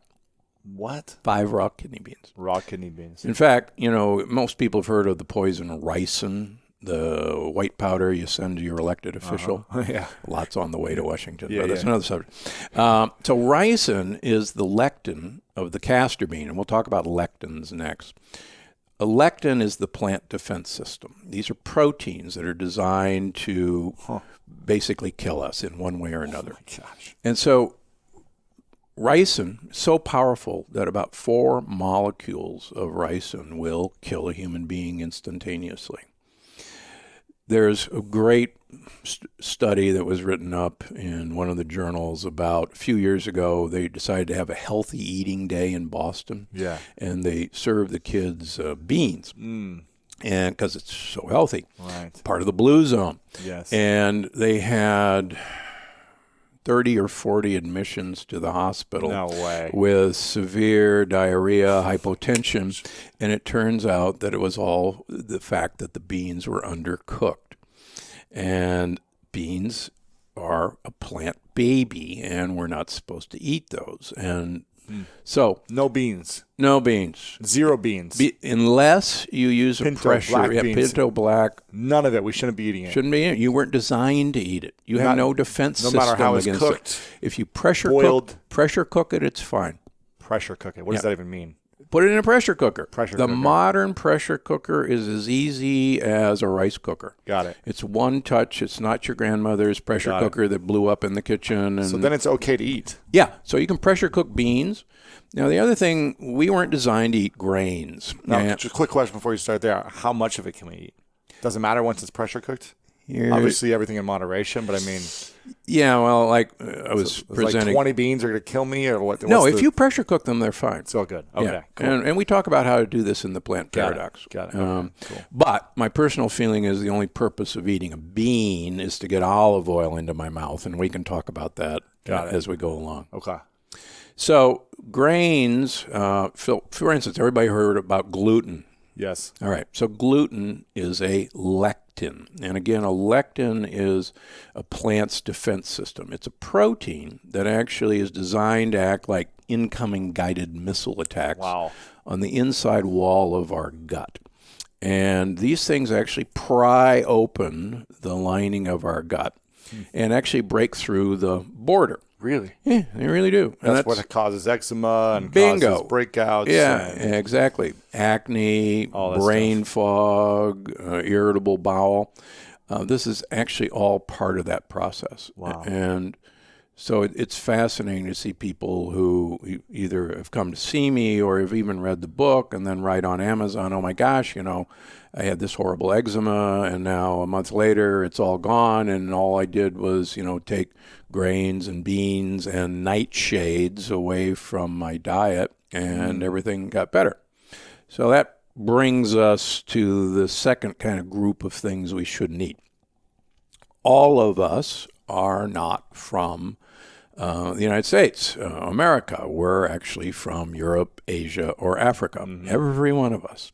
Yeah. So, and even our Native Americans are actually not Native Americans. They're from Asia. Get over it. Right. So none of us were exposed to an American plant until 500 years ago when Columbus started trade. So getting to know a new plant, a new lectin, in 500 years is speed dating in evolution. I just don't think it can be done. For instance, the Italians refused to eat tomatoes for 200 years after their native son Columbus brought them back because they knew how dangerous they were. They were part of the deadly nightshade family. Really? And when they started eating them, they always peeled and de-seeded their tomatoes because the peels and the seeds actually have the vast majority of the lectins. And it's interesting. Years ago, I did my fellowship in children's heart surgery in London, England, and I had a house officer from Italy, and he invited me up for pasta and tomato sauce. Yes. And so I brought, it'd be nice if I bought a couple cans of canned tomatoes, help out. Sure. And he looks at it, he says, "Why did you bring me this? We can't use this." So I said, "What do you mean it's canned tomatoes?" He says, "It's got peels and seeds. You can't make sauce with peels and seeds." He says, "Mamma mia, what am I going to do with you?" He says, you can't use peels and seeds. And I said, "Why?" He says, "They're deadly." And I said, "Really?" And he says, "Yeah, everybody knows that." And then I thought back, as a child, my grandmother was French, and she taught my mother that you always peel and de-seed tomatoes before you slice them and serve them. So until I went to Yale, I had never had a slice of a tomato with a peel and a seed. Wow. And this has come from cultures. Yeah. For instance, peppers. Peppers are the same way. They're part of the nightshade family. You'll never open a glass jar of Italian bell peppers and see peels and seeds because they're gone. And the most striking thing is the Southwest American Indians always peel and de-seed their peppers before they eat them. The Hatch chili roast will be happening in another month. And what do? They roast their chilies, peel the scarred off part, de-seed them, and then they eat them or they make them into chili powder. Right. And, you can prove this in your grocery store. Buy a can of green chilies, chopped green chilies, open it up. You won't see any peels and seeds because they're gone. So tomatoes and peppers, and eggplant, potatoes. And potatoes, if you peel them and seed these things, you're safer, correct. But you can pressure cook them and they're fine. And they're okay. Yeah. Got it. Now, there's two American beans that everyone should stay away from. Peanuts are not a nut, they're a bean. So good, though. 94% of human beings carry a preformed antibody against the peanut lectin. We can take rhesus monkeys, our cousins, give them peanut oil, and they will develop atherosclerosis, heart disease. Really? If we take the lectin out of the peanut oil and then give them the peanut oil, they will not develop heart disease. So if you get lectin-free peanut butter. There is no such thing. Dang it. Okay. So get almond butter instead. Yes. It's much so safer. No peanut butter. No, stay away from it. You should eliminate it 100% from your Absolutely. system. We can take, and this has been done, men, feed them peanuts, take their bowel movements, feed them to rats, and you will grow cancerous cells in the rat colon because they've been exposed to the peanut lectin. Ugh. Yeah. Love peanut butter, though. Oh, so I can have as much almond butter as I want. And I went to medical school in Georgia. Jimmy Carter, peanuts are peanut everything sandwiches, in Georgia. Yeah, nope, sorry. So Don't eliminate do it. Gone. Say goodbye. This will help me live longer, have a happier, healthier body. And then system. I won't have to operate on you, Right. when you have coronary disease. And you'll go, what? gosh. I eat so healthy. I'm having my peanut butter. How many surgeries have you done? Oh, over 10,000. 10,000. Do you have is that what it is, the record? No, not Someone a said it record. was a record-setting heart surgeries. No? Yeah. No. How many heart surgeries? 10,000. 10,000. 10,000. Yeah, it's a lot of heart surgery. What's the cause of these heart diseases? So and it's the reason why you have to do so many of these. It's all in the plant paradox. So 17 years ago, I met a guy by the name of Big Ed, who was a 38-year-old guy who came to see me at Loma Linda because I'm one of these surgeons who will operate on anybody. Wow. Big Ed. Take the rip. Big Ed. 500-pounder? Big Ed, actually, when I met him, weighed 265 pounds. Wow. But he had such extensive coronary artery disease that you couldn't put stents in him, you couldn't do bypasses because there wasn't any place to land. And he was from Miami, and he'd been going around the country carrying his angiogram, the movie of his heart, his cardiac catheterization. And everybody's turning him down. And he finally, after about 6 months of this, comes to see me, and I'm looking at his angiogram, and I'm going, I don't like to turn people down, but everybody's right. We're not going to do you any good. And he said, well, wait a minute. Here's the deal, Doc. I've been on a diet for the last 6 months, and I've lost 45 pounds. Now, this is a 265-pounder sitting across from me. It looks like a biker, big gut. And he says, and I've gone to this health food store, and I've taken all these supplements. And he actually brought in this shopping bag full of supplements. He said, maybe I did something in here. And I'm going, yeah, all right. I'm kind of scratching my professor beard and saying, well, I know good for you for losing weight, but it's not going to do anything in here. And I know what you did with all those supplements. You made expensive urine. Right, and I really believe that. So he said, well, come on, it's been 6 months. I've come all this way. What would it hurt to get another angiogram, another cardiac catheterization? I said, okay. And so we get a new cath on him. And in 6 months' time, this guy cleans out 50% of the blockages in his heart. 50%. Gone. Pretty good. It's pretty darn good. It's unbelievable. Wow. For instance, statistically, on the best statin drug, like Crestor, Lipitor, with the lowest levels of LDL, we scientists at the American Heart Association get crazy if after 5 years your plaque burden has decreased 0.5%. Wow. And we go crazy and we go, oh my gosh, this is a miracle. It's the greatest drug discovery of all time. Right. And we go, really? So this guy, 50% are gone in 6 months. So I actually was so excited I operated on him and did a 5-vessel bypass. But what if I knew what I knew now, I'd say, hey, great, another year, this will all be clear. Keep going. You won't need the surgery. So I start talking about what he did on this diet. And lo and behold, he gets started on this. I go, time out. I said, I had this crazy thesis at Yale University that I did for 4 years back in the dark ages of human evolutionary biology. And my thesis was you could take a great ape, change its food supply, and change its environment and predict you would arrive at a human being. And I actually successfully defended it and got honors, blah, blah, blah. And so I had given it to my parents and went off to be a famous heart surgeon. Sure. And so he's talking about this. I go, wait a minute, this is my crazy thesis. And here I am, this big guy, running, and I had pre-diabetes. You were. Yeah. This is 15 years ago. Yeah, 15 years ago. Yeah. Running and eating a healthy low-fat diet. And why did all the doctors seem like they're bigger? Yeah, exactly. And, we're given all this advice. And so I called my parents in San Diego. I said, hey, you got this thesis? And, oh, yeah, it's in the shrine. Yes. Eternal flame. The whole room of your accomplishments. Yeah, that's right. So I said, send it up to me. So I put myself on my thesis, and I lost 50 pounds my first year. Wow. And I lost another 20 pounds subsequently, and I've taken it off. And then I started putting my patients who, at Loma Linda, who I operated on this program, and their blood pressure went to normal, their diabetes went away, their heart disease didn't come back. And so after about a year of this, I was looking in the mirror on one Friday, and I said, I can't do what I do anymore because I can teach people how to avoid me. So I actually resigned my position. My wife still calls it Black Friday. When was this? 15 years ago. You resigned? I resigned. From doing surgeries from being chairman of heart surgery at Loma Linda.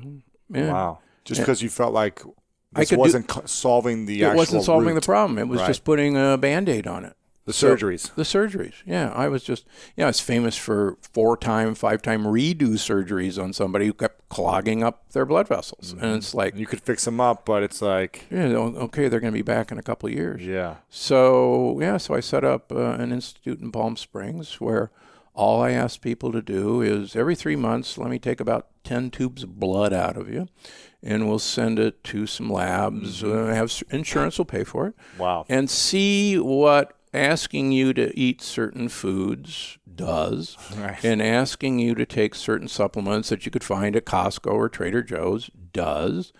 And that resulted in my first book in 2008 called Dr. Gundry's Diet Evolution. But then subsequently, I've seen about 50% of my practice is autoimmune disease. And people would come in and say, hey, what do you know about autoimmune disease? And I go, oh, I don't know anything about autoimmune disease, but I'm a transplant immunologist, and that means how do I get the immune system of you to accept the heart of a pig, for instance. And I hold the world record for the longest pig to baboon heart transplant, 28 days. That's the world record. Wow. So I started manipulating the immune system by food. And sure enough, you've got an autoimmune disease, we can teach you to get rid of it by changing, primarily getting lectins out of your diet. That's it, huh? And changing your gut bugs to be basically friendly gut bugs. And the friendly gut bugs actually tell your immune system that, hey guys, we're all great down here. We're down at the beach. We're singing Kumbaya, beautiful bonfire. And your immune system is basically the cops. And the cops go, oh, yeah, we know these kids, great kids. Let's go have a donut. And now, so that's how it's supposed to be. But let's suppose a gang member moves into your neighborhood. Now, all of a sudden, you're putting up bars on your windows, and you got neighborhood watch patrols, and you're shooting guys with hoodies without asking questions. So what's happened to most of us, through some of the foods we eat, like all these wonderful snacks we're talking about, we've let these gang members loose. And the good guys actually can't eat simple sugars and these saturated fats. They want leaves and they want tubers. So they die off. They die off, exactly. So the gang members are running rampant, and now your immune system is going, oh my gosh, the city's taken over by gang members, and we're going to have armed patrols everywhere, and anytime we see anything that looks a little odd, we're going to shoot and ask questions later. And so what's happened to everybody with autoimmune disease is their immune system is just hyper on guard because it's no longer getting the messages from the good bugs. Serotonin, right? Serotonin is a neurotransmitter, and it's supposed to be like a feel-good kind of compound. This is why so many antidepressant medications, they're serotonin reuptake inhibitors to help keep serotonin active in your system longer. Here's what's so cool is that serotonin gets converted into melatonin. And we already talked about how important this is. That's the anti-cancer. It's a precursor to that. Right? And so exposure to sunlight boosts your serotonin immediately. But also exposure to sunlight helps to set your cortisol rhythm. So cortisol has been getting a pretty bad name in the media lately because it's like glorified stress hormone. We've got like 50 hormones, and cortisol is the only bad guy now. But cortisol is incredibly important and valuable. It's just when it's out of balance, it can become a problem. Sure. And so sunlight is clinically proven. I cited one of the studies in the book to help to normalize your cortisol rhythm. All right, so it helps to keep your cortisol lower in the evening if you get sunlight during the day, which will elevate your cortisol. Okay, and cortisol and melatonin have basically an inverse relationship. So when cortisol's high, melatonin's low. Right. When melatonin's high, cortisol's low. So it helps to get that on track again. And it's not like rocket science, like we know that sunlight is valuable to human health, but we've been just swayed in the media because of, photoaging of the skin and skin cancer, things like that. And I actually talk about in the book and kind of demystify some of that, because then we get into conversation about UVA and UVB and all this stuff. But bottom line, make sure you're getting some exposure to sunlight every day. It's going to help you sleep better at night.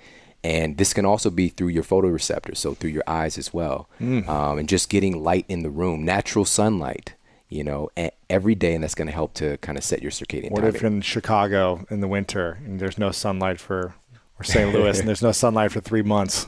Check this out. So, and I do recommend, and I share some hacks, right?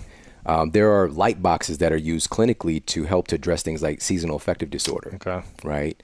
There are earbuds that shoot light through your ear canal. Right. Yep. Right. There's visors you can wear, and they're clinically proven to be effective. To help sunbathing in a tanning salon or no? That actually does work if it's the right kind, bulb, the right light. So you need more UVB actually, and really depending on where you are in the world.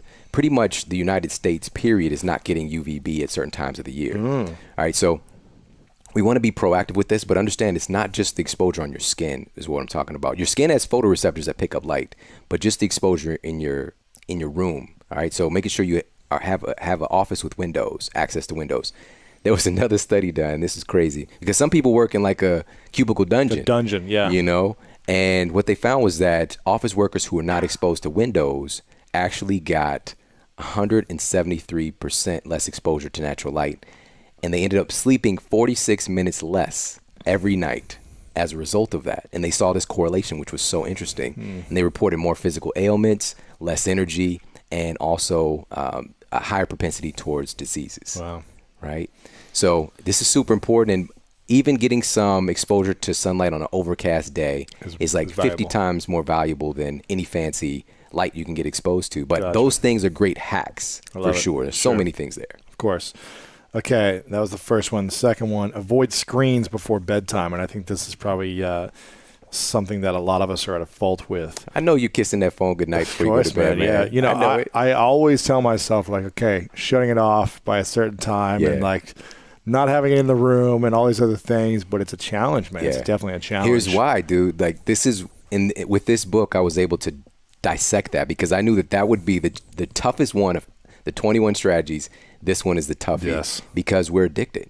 We are in fact addicted. Man. Here's why. Here's what's happening.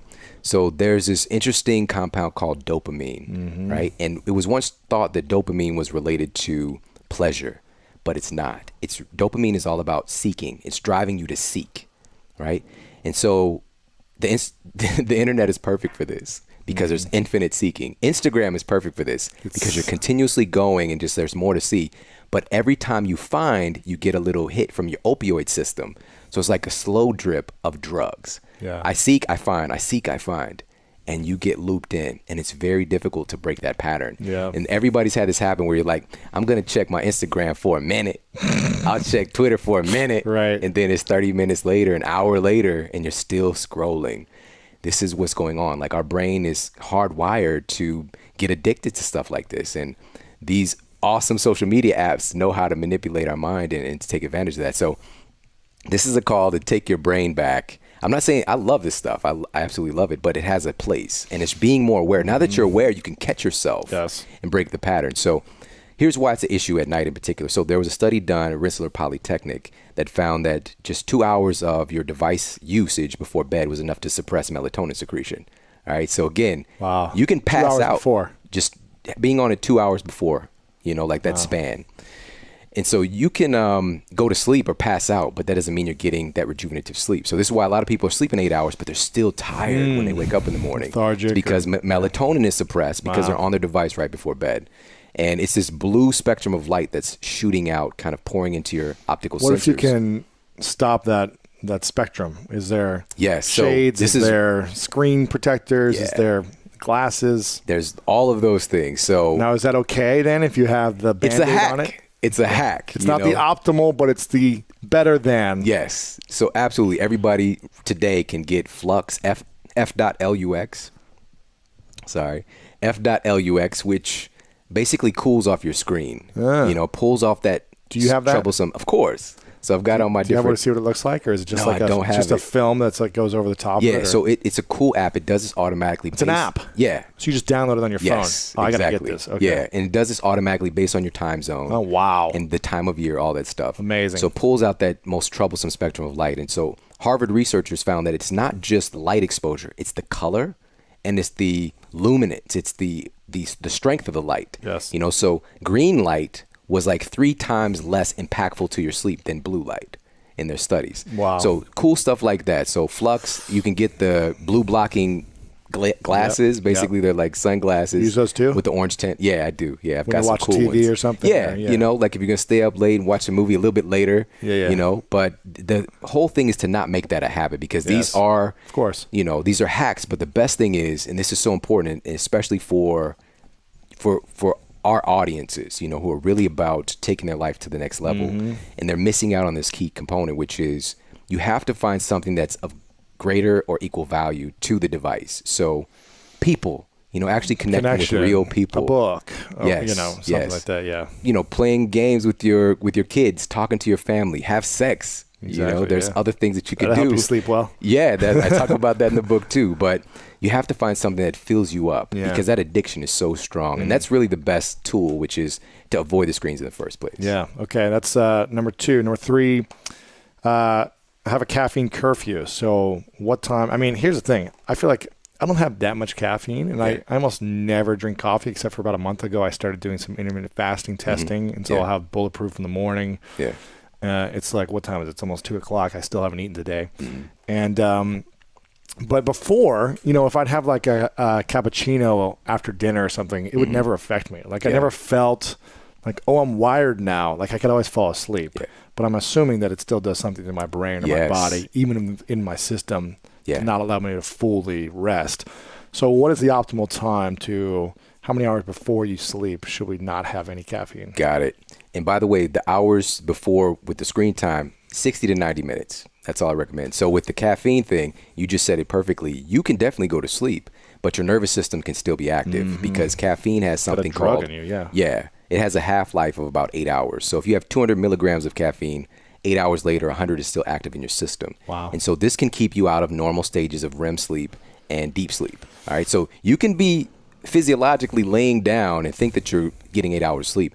And so this study that was done, they gave people caffeine right before bed, 3 hours before bed, and 6 hours before bed. And they found that even 6 hours out was enough to have noticeable, and they use like monitoring systems, measuring their brain waves to find out that, their sleep is actually getting interrupted because of the caffeine. And then there was the subjective, so there's the objective and subjective parts of this test, and people thought like, hey, I got enough sleep, like I feel great. But in actuality, their body was lacking that rejuvenative sleep. And what that does is you have this false sense of being well rested, and you automatically, unknowingly start using more caffeine at some point during the day because you're going to have more daytime sleepiness. All right. So, and that creates that whole vicious circle with caffeine to keep you going. Sure. Okay. So how many hours before? I recommend, and I'm a fan of caffeine, right? Just do it in the morning. Do it in the early part of the day. It depends on how sensitive you are. Before by noon. the way, too. Yeah, before noon would be ideal. But some people are hypersensitive to caffeine. Yes, everybody's metabolism is different. Some people might need to lay off of it completely. But that's a whole nother book of how to make that happen. Sure. Okay, so no caffeine afternoon. This is my 4th one that I see here that I like. This is one of my favorites that I was doing that I needed before I learned about this power and the importance of sleep, and that's be cool. Yes. And I remember growing up in Ohio, my dad, we did not have air conditioning in our house. And my dad was just like, well, I don't want to spend the money on this, and it's only 2 months in the summer where you got to deal with it. But St. Louis is the same as Ohio. Yes. And man, it was miserable because I couldn't wear sheets or anything. I'd just be laying there sweating with the fan on, and my dad would make me turn the fan down because he didn't want me to get whatever. I don't know. And so it was just misery, and I couldn't sleep. I'm up all night, and I wish my dad would have read this book then, so you could understand the importance of being cool. But what does it mean to be cool? What's the optimal coolness that you should be in, or does it matter? Yeah, absolutely, man. And my story is very similar with yours. My bedroom was upstairs at our house. The top of the freaking house. And, heat rises, coolness drops. So this is why our basements tend to be cooler. Yeah. Upstairs, I would literally see those heat waves. Oh my gosh. Walking up there, 100-degree St. Louis weather. And so I would spray myself with a water bottle and then lay there butt naked and hope my brother doesn't come in the room, when I'm trying to sleep. But yeah, man, it's not good sleep. No. And so this is really simple. Your body goes through a process. It's something called thermoregulation. And it does this every night. And we'll just say around 9 p.m. average. It does this process to lower your core body temperature to create the ideal environment for deep sleep. Yeah. All right. Your body cools you off to sleep better. Right. So you want to support it and not work against it. So here's some simple tips, and it's going to sound a little frosty to some people, but ideally your room temperature is going to be, and this is according to research, what experts say, 62 degrees to 68 degrees for sleeping, all right? And some people are like, no way. Like my wife she's from Kenya. So hot climate, no, she's not having that. So I find a happy medium, So you're at the top. You're at 68, 69, like right? 69, But, and also, our friend Kelly Starrett, Dr. Kelly Starrett, he had a pretty big struggle with this, with being too hot. And he got it cold in the room, but it still was enough, and he didn't want his wife to suffer. So he got something called a chili pad, which basically sits on your side of the bed, and he swears by it. Underneath the mattress, or underneath it's the right sheet. on top of the mattress. Yeah, underneath right. the sheet. Exactly. But it just keeps you cool underneath you. Yeah. Oh, interesting. And it's been a game changer for him. So just cooling your body temperature. Good idea. Even just 1 degree difference is huge. It's huge. It's huge. Okay, cool. So be cool at night. Doesn't mean you can still you can still wrap yourself in a blanket, get but cozy. just keep the room cool. Yeah. Gotcha. I like that. Okay, so that was number 4. Number 5, let's do is get to bed at the right time. So why is it important to be at the right time? Yeah. Should we be at the same time every night? And what is that optimal time? Good question, man. So timing your sleep is like timing an investment. If you invest a lot at the wrong time, you're going to get pain. Mm-hmm. But if you invest even a little bit at the right time, you get some big rewards. And so according to research, our, quote, money time sleep is between 10 p.m. and 2 a.m.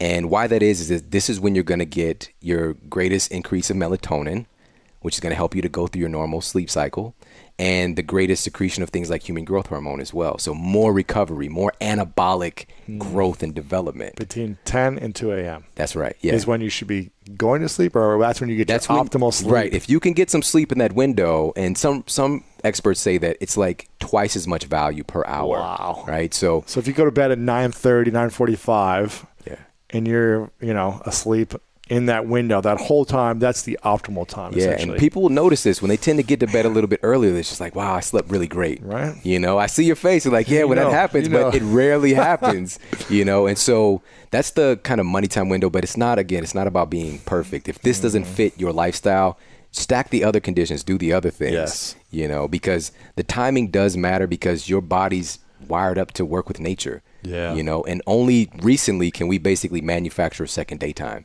And our systems, our genes are expecting a night cycle for us to get cozy, to get sleep. But we can throw on do the laptop lap dance all night long today, watch YouTube videos and Netflix and be on our social media. But our genes are not different from our ancestors even, 100 years ago, let alone thousands. So how do we learn to reframe our mind or rewire our mind, and so that we can have inner peace when there is trauma or pain around us? Brilliant question. It's a skill that we learn. So that's really nice to know. The sooner, it's never too late to start, but the sooner we start, the better. So I have 4 adult children. They learned this, they grew up with this stuff.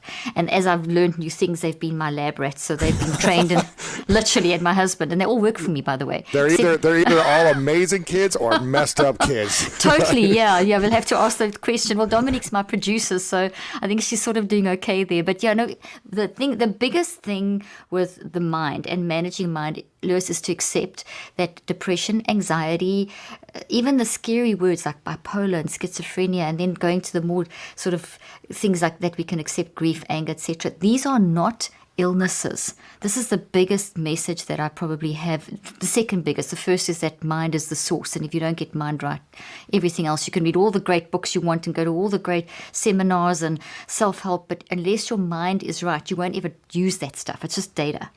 And so there's another step missing, and it's understanding that autonomy, that sense of agency that we have to manage what's going on around us, and to accept part of mind management is not to make the bad stuff go away, but to know how to live in the bad stuff, because it's not going away.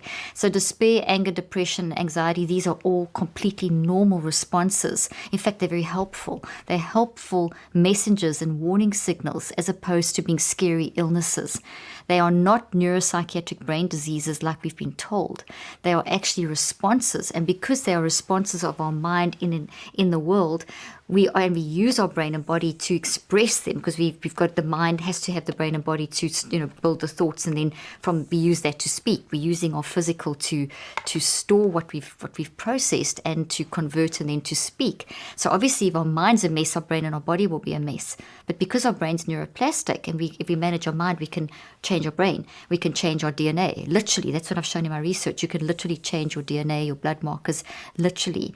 If you change your mind? if you change your mind, you can immediately influence your biomarkers. So, for example, if you are in acute trauma, for example, and you go through, let me explain it in a very simple way. I've been testing out a continuous glucose monitoring device, and for some research purposes. And I happened to, while I was wearing it, because you wear it and then you track your levels. And I wanted to see, in terms of mental health and the neurocycle that I've developed, I wanted to see the impact. And I happened to be going through, experienced a very acute trauma in our family over December. And in the moment of the trauma, I happened to see on my glucose monitor that my glucose had shot up to 240. Now, that's heart attack level. And I immediately managed my mind through the neurocycle, which is the concept that I've developed, which is just a system, anyone can learn it. And I dropped my glucose levels within seconds back down to a normal level. And as it cycled up, I could manage it.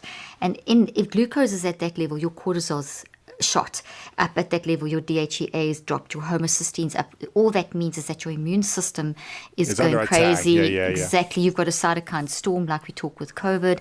And in fact, your brain's immune system and your body's immune system will recognize that traumatic event or that established trauma or that mismanagement of whatever, that it will recognize that as an invader like a virus, like COVID. So you get the same response to a mind thing, a thought, which is the consequence of mind. Think, feel, choose, you build thoughts. Thoughts are made of roots and trees, branches, which are the memories. So thoughts are made of memories, like trees are made of branches. This is toxic. It will stimulate the same response in the immune system as if I had COVID, or if I had a flu virus, or if I had measles or something, or any kind of damage in my body. The immune system sees that as threatening survival, because we are wired for survival. So this is not survival. So your immune system says, hey, that's a threat. Let's send out the army, T lymphocytes, B lymphocytes, macrophages. Let's go fix this thing. And it creates inflammation, which is a temporary state of healing. So initially, inflammation is to isolate and fix. Yeah. Exactly. Isolate and protect. And then you're supposed to, fix this up and sort this out and find the root cause. And then this goes away. And then the anti-inflammatory factors come in and the inflammation goes away. But if we don't deal with the stuff, and we don't deal with our past traumas, and we don't deal with those patterns in our life that we are enacting, that the constant arguments or these certain, we all have these toxic patterns. No one's immune. We all, and the signals of those are things like depression and anxiety, and those are simply telling you, hey, there's a pattern. It's either a trauma-based pattern or it's a toxic habit you've developed, but that pattern is actually putting your body under tremendous stress, even to the point where your DNA is affected. And I showed in my research that, if you think of the DNA ladder, if you pull out a chromosome, it looks like an X, and where you see my fingernails, pink fingernails, for those of you that are listening, the pink fingernails would then represent what we call telomeres. And telomeres are a proxy for how you are managing your mind. Very interesting. Aren't they also based on how long you'll live as well? If the telomeres are longer? Exactly. Yeah. Totally correct. So those are under attack and dying. You're probably physically going to die as well. Exactly. That's exactly what I showed. So we had subjects at the beginning of in my clinical trial that I put in this book. We had subjects, and I've actually got a picture of this person's, one of the subjects' brains. This is looking inside their brain, and the blue represents someone who's totally depressed, brain flatline, literally. And this person's, all their biomarkers were up there, cortisol, inflammation, etc. But this shows that the energy levels in the brain are very flat. Blue means a very, very depressed, and this person was. Their narrative was tremendous trauma in their life. They were offline. They were battling with work, relationships, a lot of stuff. Everything was off. Everything was off. Sleep, you name it. They were ready to check out. What page is this on? This is on page. I should tell you. I should know the page off my heart. 161. Okay, cool. I think you probably got it in black and white in that version that you've got there. So this person's telomeres, when we looked at their DNA and we looked at their telomeres, they will tell you how the shorter they are, the weaker your cells, the shorter your lifespan, the more vulnerable you are to disease. Mm-hmm. So they were so that will show in terms of your biological age. So their telomeres were short and unhealthy. Their ages were in of this particular subject, and we had a group like this as well, that similar. Their chronological, the actual age was in their mid-30s, but their biological age, 70 or something. Yes, a sickly 70-year-old. That's crazy. Within 9 weeks of mind management. No, I don't use drugs. I do talk about diet and stuff, but in this particular clinical trial, it was pure mind management, just the neurocycle. Just get your mind under control.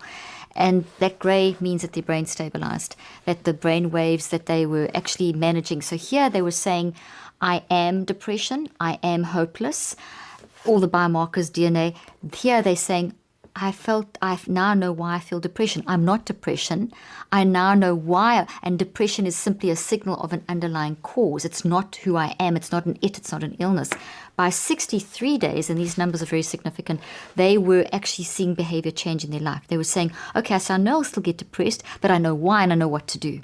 And there was changes in their behavior. They were back at work. They were back sleeping, 25% improvement in sleep. And I mean, all kinds of, like, their relationships, not suicidal anymore. And I mean, I can go on and on and on. Wow. This subject over here was in the control group, so they got no mind management.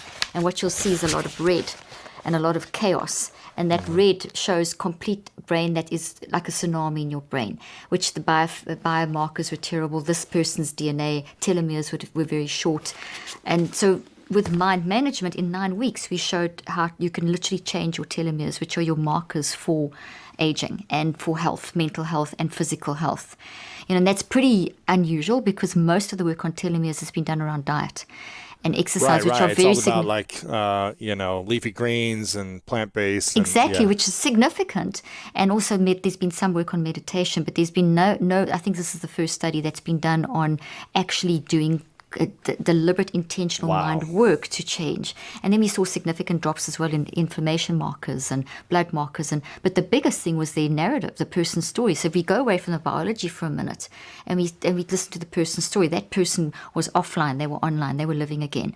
And even though, and they had also had this acceptance, and this is what I wanted to kind of circle back to when we started, was life and managing your mind doesn't mean that it's going to be one big rosy, put on rose-tinted glasses. Mm-hmm. That's crazy. It is actually the ability to be okay and at peace with having moments of depression and actually looking for the message and seeing them as helpful.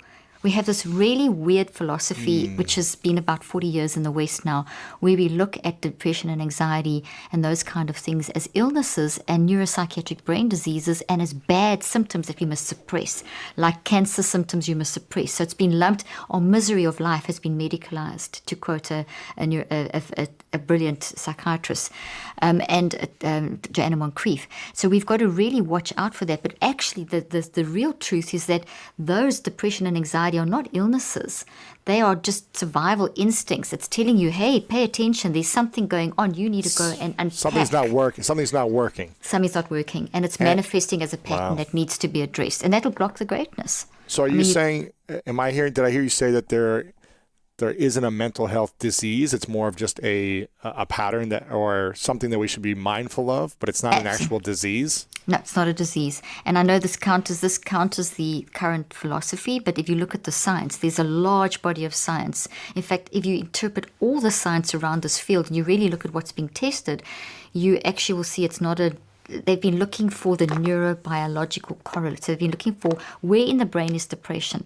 And for years we've been told about the serotonin imbalance causing depression. I mean, that's not even, it was a theory, never proven, great for marketing, for selling drugs, and also a simplistic way of telling someone, hey, you're depressed, don't worry, it's chemical imbalance, let me give you a drug to fix it. We want this quick fix mentality. So as medicine has advanced and technology has advanced, so we've become very caught up in the quick fix. But life's not like that. Mind is not like that. Mind is separate from brain and body. You can apply that kind of thinking, not quick fix, but you can apply a symptomatic diagnosis treatment approach to body, to physical brain and body. But when it comes to mind, that there's this gravitational field, this force, this think, feel, choose thing. It's not going to go, a medication's not going to change how you're thinking, feeling, and choosing. It's not going to get rid of this. It's just going to numb your brain. So maybe you don't feel this while it's working. Wow. But at the same time as then when that drug wears off, this is still there. This is still being recognized by the immune system of your brain as a problem. So this is increasing your the longer it's there, the more you increase your vulnerability to disease. Oh my gosh. And this is what gets you stuck. And these are the patterns. So no, it's not an illness. It is a normal human response. Pandemic. We all know that everyone's going on about the next pandemic is mental health. mental health has always been an issue. Lewis, from the beginning of time, mankind has battled with life, with issues, with death, with fighting, with war, with whatever. So mental health's not on the rise, but the mismanagement of mental health, making it a disease, has created a whole new problem. Wow. So here we sit with, before the pandemic, they started doing a population study in the mid-90s, and this is when I was still early days of my practicing, sort of 10 years into my work, and I started seeing this trend of, and I was watching the study where people were, the decades-long trend of people living longer. So we know, we all hear this message. This is what we've heard. People are living longer because of the advances in medicine and technology. None of us question that. But something happened in 96 that did start questioning that. By the mid-2000s, it was an established, researched fact that we don't live longer anymore, that the trend of people living longer has actually reversed, and that we have a pandemic of deaths of despair, where people are dying from preventable lifestyle diseases, and the age group most being affected are between 24 and 65. So people at the beginning of their career and the prime of their career and through that age group are dropping down dead like flies. And it's considered deaths of despair by preventable lifestyle diseases.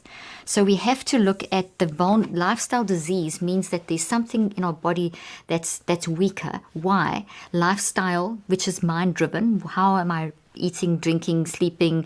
But more than that is, what's my mind behind all of that? How am I actually managing the day-to-day moments? How am I managing the patterns, the traumas, the established toxic habits? What am I doing about that stuff? And that's when we ignore all of that, because this current trend of science is saying, oh, those don't matter. What matters is the symptoms. Let's just look for the symptoms. Checklist, diagnose, label. When you label someone, you chop up to 10 years more of their life. You know, it's like it's adding on. They've shown studies of people with a mental health diagnosis have chopped their 20 years off, up to 20 years off their lifespan. People on psychotropic drugs, because of all the complications and the changes in the brain and the body, chopping up to 25 years of their life. I mean, this is serious. So here we have this already existing, then the pandemic hits. Now another year, they say that there's an additional year being chopped off people's lives. But there's such a contradiction, because they're saying, hey, there's this adverse circumstance, grief of loss of people, uncertainty, medical, and not knowing if you're going to live or die, and how long is this isolation going to go on, and economic impact, and whatever, the whole lot. That's trauma, and they're saying that when they're saying, but this is the way to treat it. Let's label it, let's diagnose it, let's medicate it. So here we've come into COVID with a problem, with that stupid philosophy that's created such a lot of problems. And scientifically, this has all been researched and shown.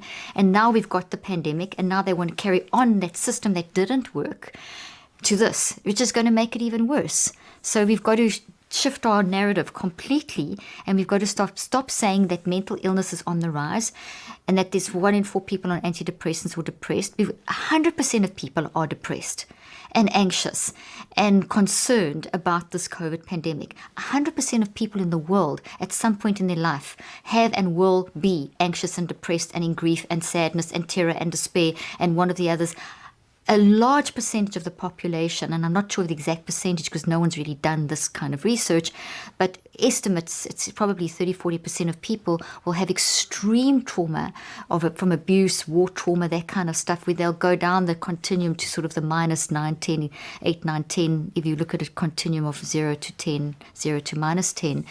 And have things like psychotic breaks and hearing voices and extreme states of distress, mental distress, which are still not diseases. They are simply in that traumatic situation, you're having a traumatic response. Think of someone who's a war vet. I just interviewed a Navy SEAL the other day who was trained snipers. And I mean, the things that he had to do and that his teams had to do, they come back and try and, we all know the problem of trying to, reconcile back into civilian life after you've gone through. Very challenging, yeah. I mean, this is what they're experiencing all day long, stuff that's completely against survival, completely against our human nature. And now instead of them being allowed to process this trauma, they're coming back and being told that they're diseased. And he would tell me that what they do with a lot of, we don't hear this sort of thing, but he told me this, they will inject things like risperidone, which is an antipsychotic, into the spines of war vets because they're a bit psychotic, and they're psychotic for a reason. It's their coping. How do you deal with this? Of course you're going to be angry, you're going to be frustrated, you're not going to be able to love like you did. You have to be able to embrace, process, and reconceptualize. Giving them a drug's not going to make it, not going to help it. In fact, it constrains the brain. It restricts the brain. You can't. There's no chemical cure for that. That's just going to add fuel to the fire because your mind's got to work through the brain. So now you put chemicals in, and now that's not going to facilitate change. We have to do something. So it's like a narrative. Do you feel like is there such a thing as a chemical imbalance in some people? When they say, I have a depression, it's a disease, or bipolar, or I have this mental health disease, or I have a chemical imbalance, I was treated with this, don't try to say I don't because this is who I am. Do some people have that, or is that... That's a result of... Go ahead. The narrative of I have a chemical imbalance and my depression is from chemical imbalance is a narrative that is the only explanation that people are being given. They're not given an alternative an alternative narrative. So the most important thing is that anyone listening to this podcast, I want to validate your depression, your anxiety, your grief, your despair, your PTSD, whatever label you've been given. I want to validate that doesn't need to be validated with a disease label. You're not diseased. You're not a broken brain. Your brain isn't defective. You are going through something.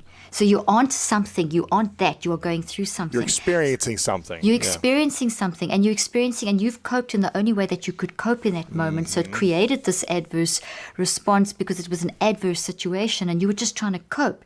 So what we have to do is go through a process of embracing and processing and reconceptualizing.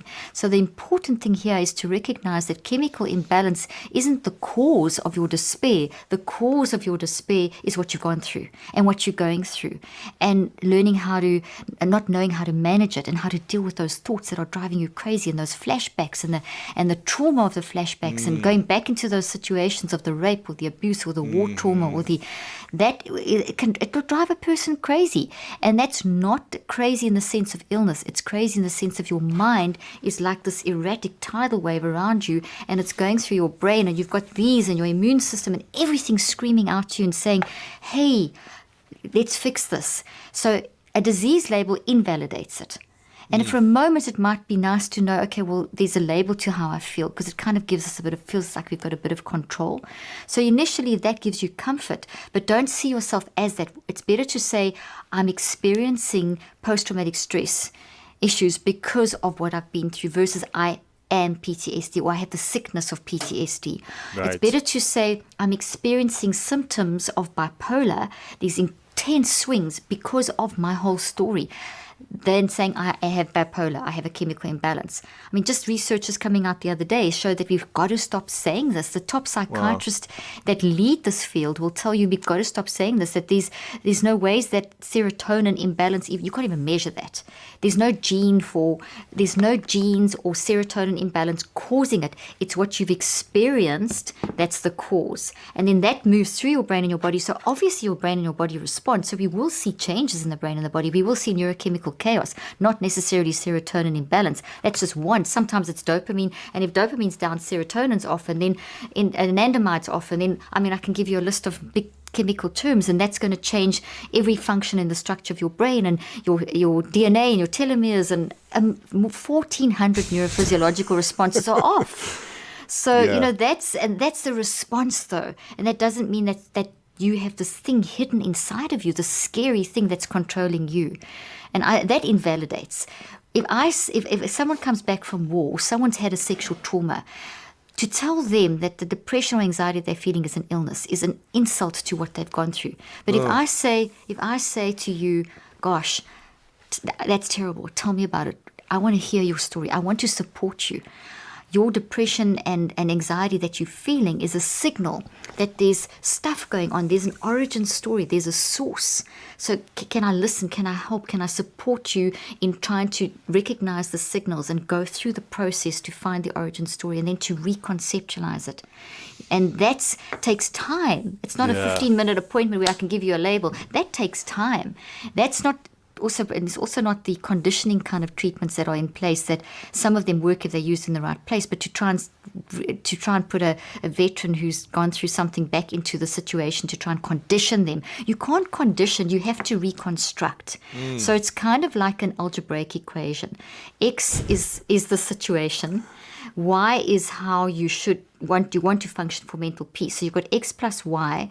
And so here we are in our X situation where we are the sort of human experiencing life. We're supposed to be at Y. And you put the two together, and what the current treatment says is that, okay, now we're going to create Z. We're just going to ignore X and Y. We're going to create a new thing, and that new thing is you diseased. But that doesn't work. It's actually X plus Y equals XY. X is what you're going through. Y is where you want to find mental peace. And you want to put the two together to live together so that you can change how the past plays out into your future. Oh, man, this is powerful. Gosh. The organic movement still is an agent of positive change that is growing. So when someone says, could we transition agriculture over to sustainability using limited chemical intervention? The answer is yes, we can do that.